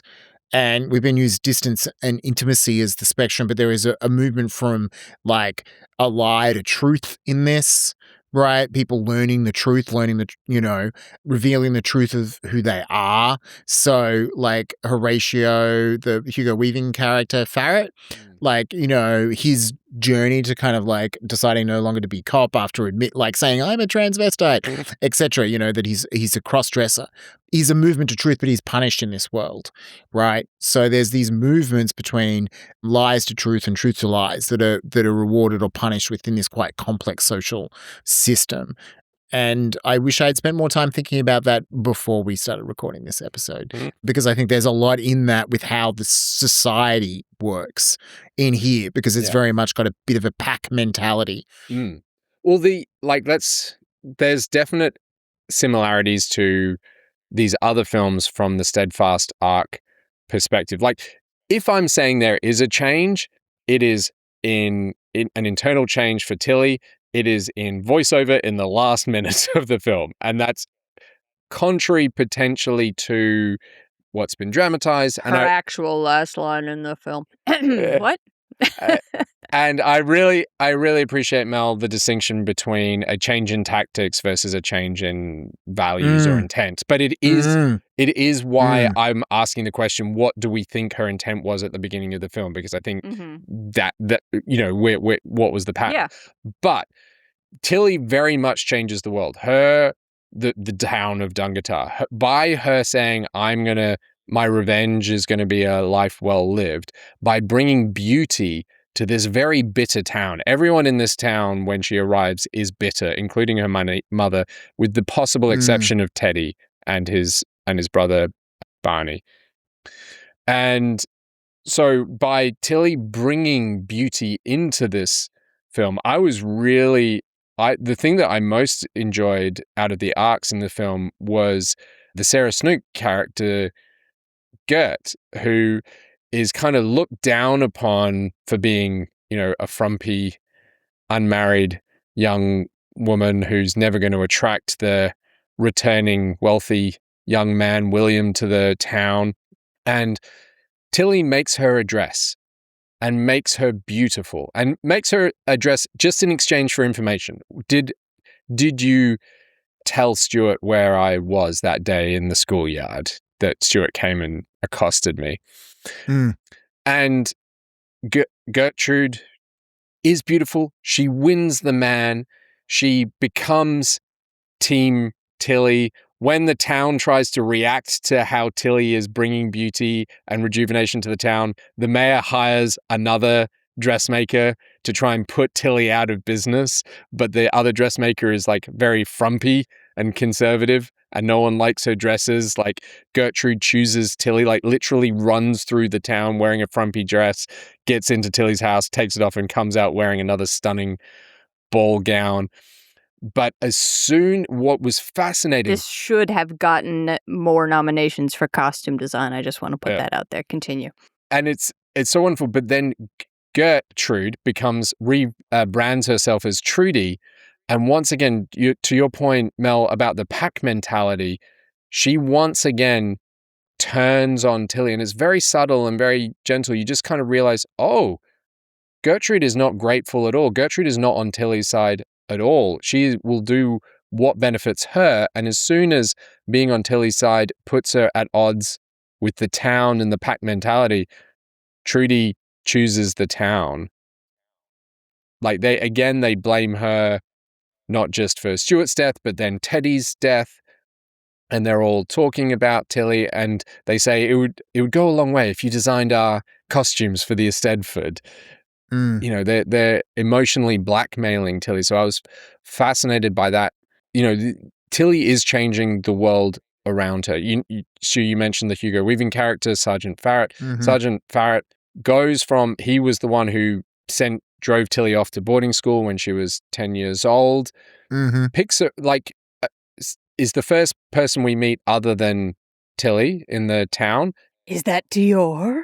Yeah, and he does immediately, he's playing delightful Hugo Weaving. This is almost a character sequel to Priscilla. He not just in cross-dressing, but just like he's gentle and he's kind and he's loving. But he was afraid of the town, right? And fearful for himself. And Tilly's bringing of beauty into his life gives him the confidence to essentially sacrifice his life at the altar of beauty and for Tilly. I'm glad to have met you, Tilly Dunwich.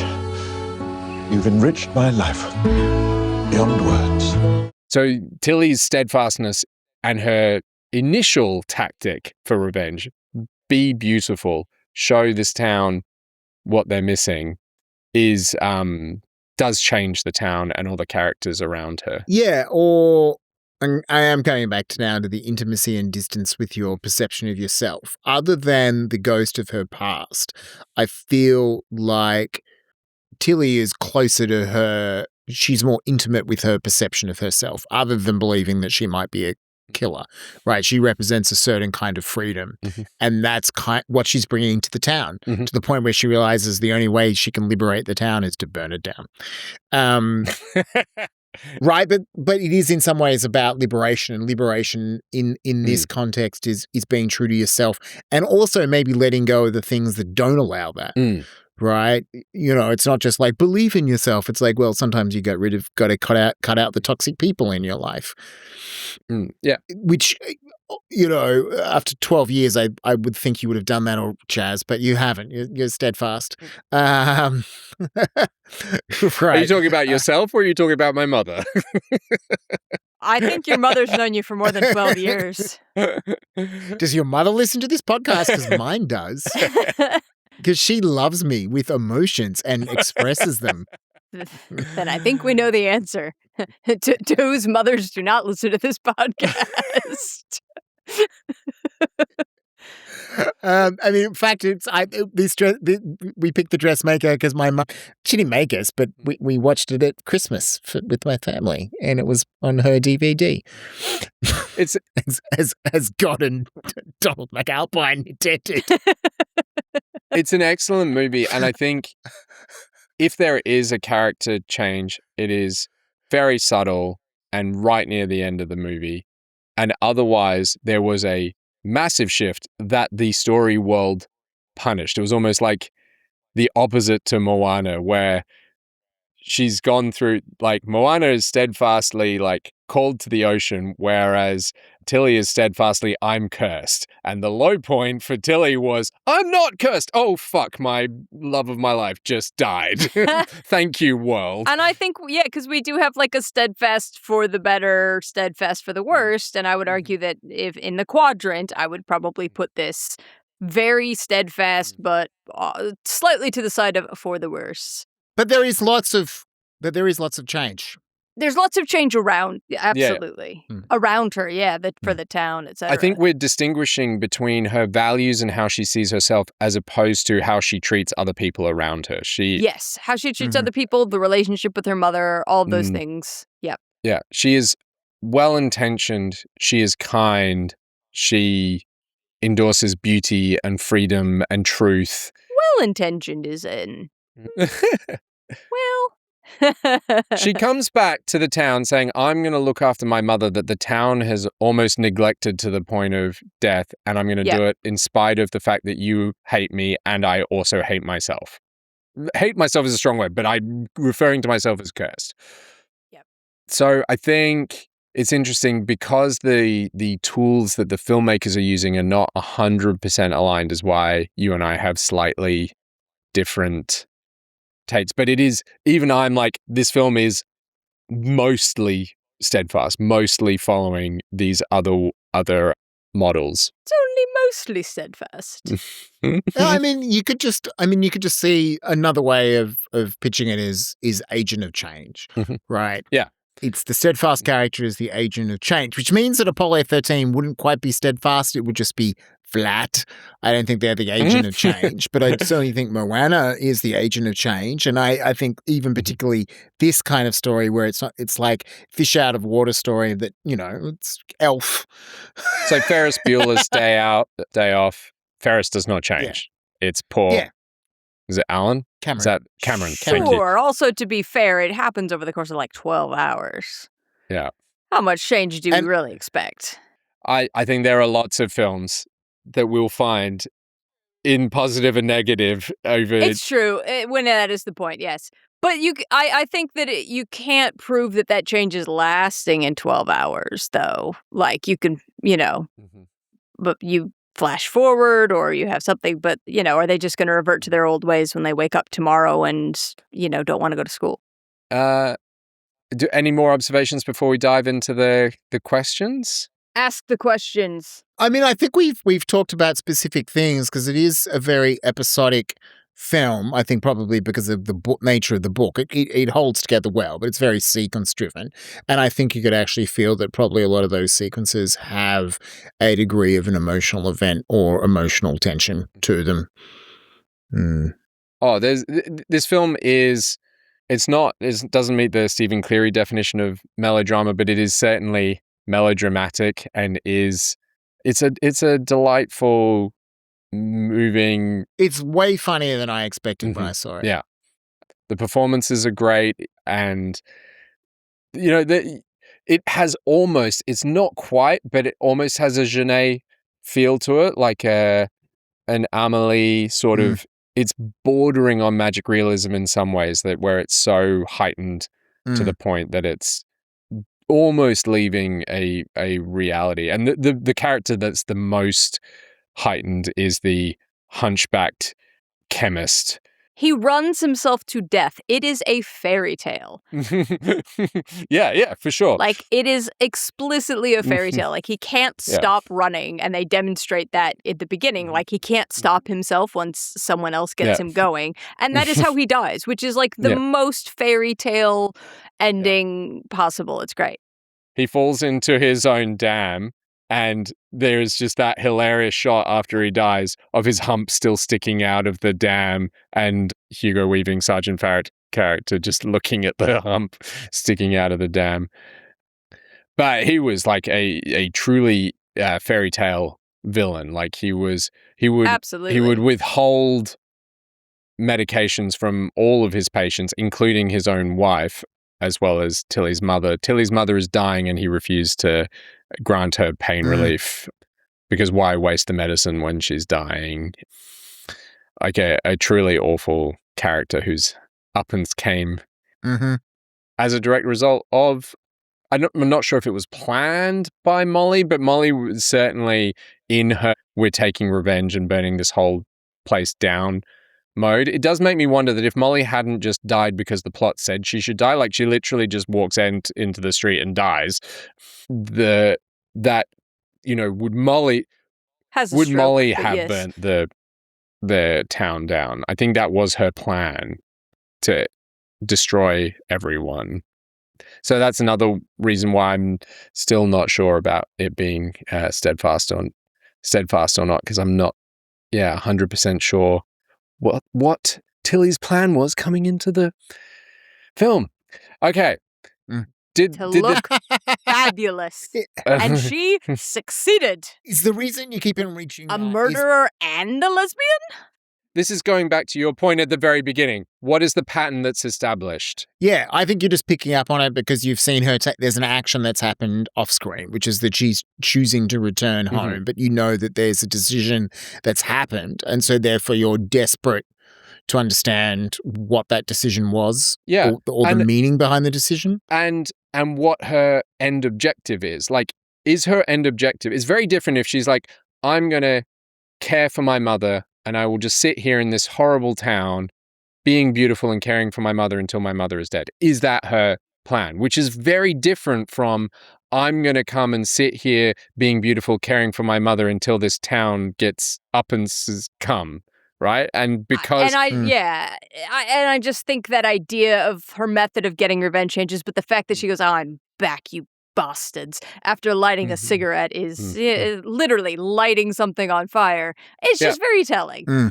I wrote that line down as I was watching it, and I've come back saying, what's her plan? ? Is it revenge, or is it just to hold her space?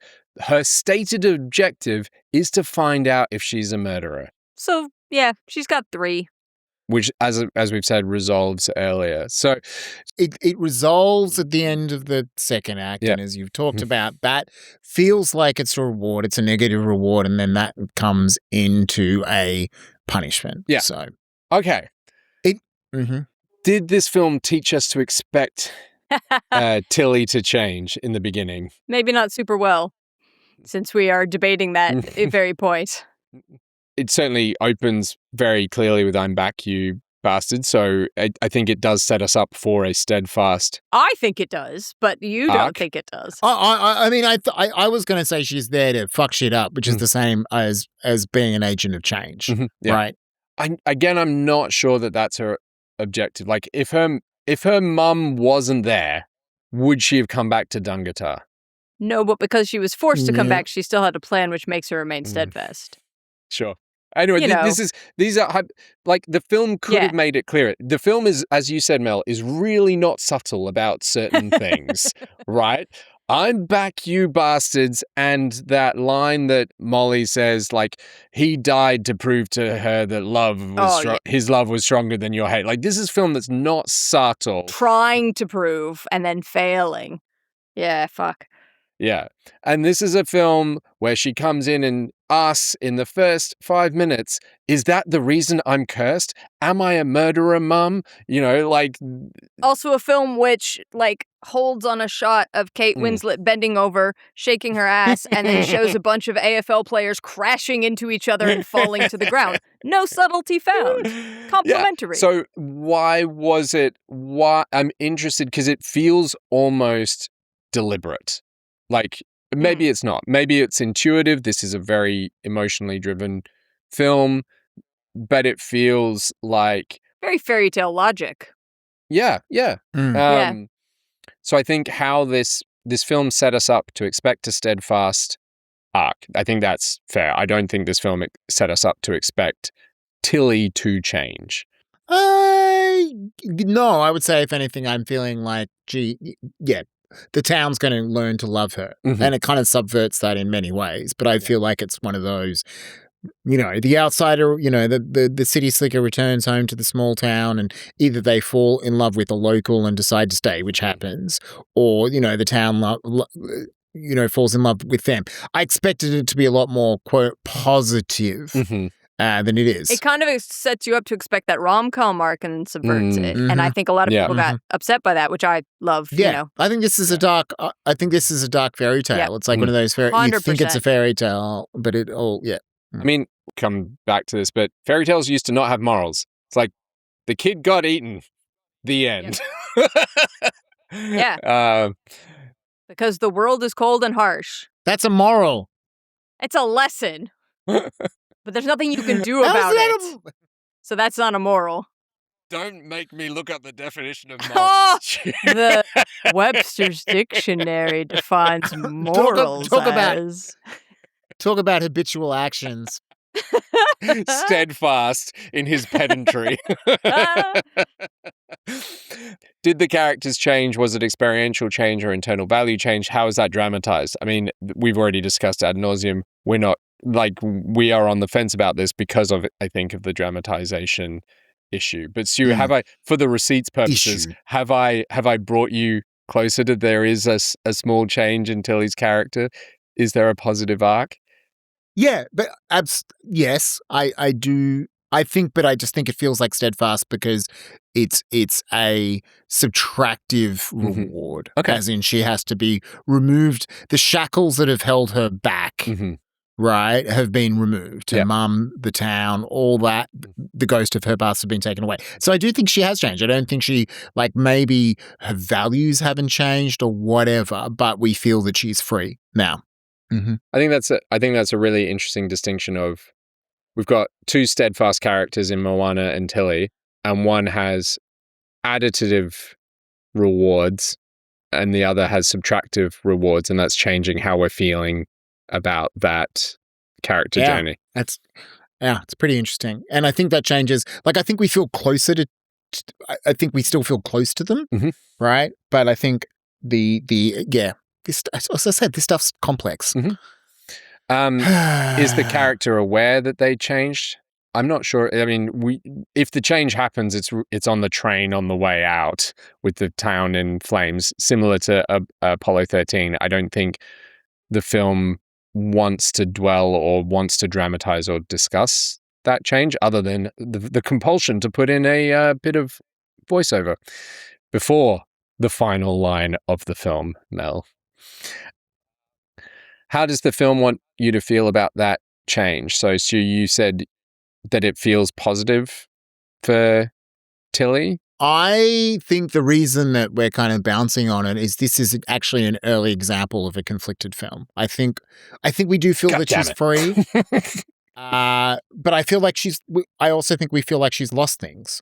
Yeah. So I think there's some complexity, emotional complexity there. I think so, but I think most of the things she's lost are not because of her steadfastness, or that they're simply because, life happened to her while that was, like, her mother dying had nothing to do with whether she was steadfast or not, etc. It is conflicting, but I don't necessarily think that most of those conflicting emotions are a result of her arc, if that makes sense. And I think there is a difference between conflicting where the film is actively working to make us feel differently and where the film is not interested in determining which way we feel about it, which is like, I feel like this and Apollo 13 are similar in that way, where it's like, it's not important to us for your emotional experience, for you to know for you to feel whether this is positive or negative. I feel like her taking out, it's badass. Like, her just like, my town's in flames, I set it on fire. Oh yes, it looks like they're having a fire. Like, just, let me roll it is out her the red walking carpet away. quite literally and look delightful doing it. Why not? Yeah. Yeah. I think there's a whole lot of filmmaking, like aesthetics and performances saying that this is a positive change for the audience is supposed to feel positively about the fact that Tilly has lost her lover, lost her mother, and is burning her childhood town to the ground. We are supposed to feel that she is coming out of this in a good space. In a better place than she went in. I don't think it's aspirational the way I think the first two were. The first two are very aspirational. You should want to be like Moana. Look at these guys, like they survived because they were this. This is not aspirational, but it is like she learned about, you know, she solved the mystery of herself. She reconciled with her mother. She made the best out of what she could. She got some revenge on some people who deserved it. Even people who hadn't necessarily done anything to her, but people who'd done awful things in that sort of fairy tale way got their uppance cummed. So yeah, I think you are supposed to feel positive, but like the situation is brutal, just like fairy tales. Yeah. How does the story world punish or reward the transformation? We've spoken about one very particular moment, but I think it is what makes this film surprising, subversive, powerful in a different way. What makes it, like, Teddy dying, I think, is the moment that makes this film special in a way. Its impact on the story. That it's willing to go there, yeah. He was age inappropriate. He's like 15 years younger, so... I mean, yeah. There was a lot of that, like, you know, that Sarah Snook and Kate Winslet were supposed to have been the same age at school, or, you know, close enough in age. Like these schools in the regional town would have had all year levels. They also, in one. and we can cut this out, but they tried to cast several other men who were much more age appropriate, and none of them wanted to because Kate Winslet was top billed and because they weren't going to get equal billing. She is the lead, and a lot of the men who were age appropriate that they tried to cast wouldn't do it unless they got equal billing, and Liam Hemsworth would take it because you shouldn't get equal billing. You are not equal character. But they said that originally a lot of the people they were looking at casting were more age appropriate. And I think he's great, and I actually quite like the. He is great in it, and also Kate Winslet is a motherfucking superstar. You should be so lucky as to get to play her love interest. Like, go fuck yourself. Anyway. Yes, I think 100%. Liam. I think he's delightful in it as, you know, the fourth Hemsworth brother. And Sarah Snook, former Draft Zero guest. If you didn't realize, we did an episode with Sarah Snook as a guest before. Which you can now listen to on the updated website. I don't know if he's... Well, I'm saying that I should... It's out there. I should just improve the audio. Well, also, friend of the podcast, Mark Leonard Winter, is also in the film. Two people I went to high school with. Anyway, it's a great film. What are the values explored by Tilly's steadfast arc? She's steadfast in beauty, like in valuing beauty and bringing it and sharing it with anyone. She never holds her gift of beauty hostage or ransom. She does trade it for information, but it feels like she would have given it to Gertie. I think beauty might represent something else deeper, but I can't quite put my finger on it. Oh, it is. There is like that sort of libertine, like it's almost Moulin Rouge, you know, like truth, beauty, freedom, love, like. But there is definitely all these other characters in the town ugly, like they've cast people or made them look unpleasant. They're very bitter, they're angry, they're repressed, they all have mental health issues. Like she brings, like they're literally monochromatic and she brings color. in terms of going to contrast versus affinity. But I think also there, like, to get back to that original question, I think there's an idea of she is only she chooses to visit vengeance on people who deserve it, right? But she could let them have turned her into somebody. Like, it is so clear that the people who stay in this town become horrible to each other. Like, one of the first instances, right, we see this husband and wife, and we see him perpetuating sexual assault on her in a way that makes it quite clear that he is just, this is a matter of practice. And a lot of people in the film have clearly become so soured on their own humanity that they will hurt other people simply for the sake of it. And even the vengeance at the end, right, it is made very clear that the people who are dying, it's because they were horrible and they deserve it. I'm not just going to hurt people for the sheer pleasure of it, And so I do think that the narrative makes that clear. I mean, this as much as we're saying it's fairy tale and it's funny and there are lots of like those kind of elements to it, within 10 minutes there's a rape, right? Like I mean, there's a lot of fairy tales that begin with that.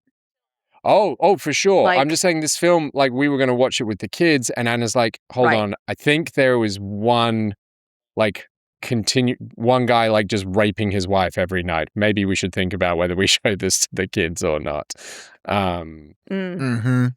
So, anyway. Are there any other values that we think are explored? I mean, love versus hate at a very broad level, but the fact that it yells that out at us is, Tilly does love. I don't think like Tilly, yes, is I'm back, you bastards, but I don't think she hates the town, or her weapon, her tactic is to bring love and kindness and gentleness. Well, you don't do what she's done for her mother to that extent, and even the way she allows herself to sort of go with Teddy without that capacity. As someone who's had to learn about myself, I'll stop talking about myself in the third person. I've had to learn that gentleness and kindness are two different things. I always thought I was unkind. I now see in myself that I think I am a very kind person, but I'm really not gentle. So I think Tilly is the same. I think she has a almost infinite well of giving in her. We never come up against the point where she's going to stop giving. Like, she washes Teddy's body with his mother. But she's blunt and harsh about it, even like bathing her mother, right? Yes. Like that is an act of love, but man, she's like wrestling and saying, "You stink, get in the bathtub." She's doing it in a not gentle way, but she's doing it as a kindness. And her the beauty that she's bringing, it is aggressive beauty and confrontational beauty, and the film posits it that way. So there's lots of contrast and affinity played throughout this film. But what is the emotional event created between Tilly's steadfast journey and the audience? We've kind of touched on this already. I do think we feel closer to her, right? Like, we learn the truth of who he is. I think her abrasiveness, while fun, keeps her distant. I think the experience does bring us closer to her. I think the film ends, like, again, it ends in a close shot with her. So I do think the emotional event is that we are brought closer to her. But in some of the other language, the gain and the loss, we gain an understanding for her. Like, the fact is, learning backstory and truth is a gain for an audience. It is an emotional event. Yeah. Cool. God. Let's wrap up so I can go to bed so that I can get up early so I can get shit done so I can watch the Socceroos. Yeah. Yeah. All right. So what have been your key learnings from this exercise? If your characters are not going to arc, if they are going to remain steadfast, then creating multiple smaller emotional events is really important to keep the story dynamic. And that's mostly something I picked up from Stu. You're welcome. I was going to steal Stu's observation there as well. Right. And the way that they do that, especially creating secondary and tertiary characters who do arc.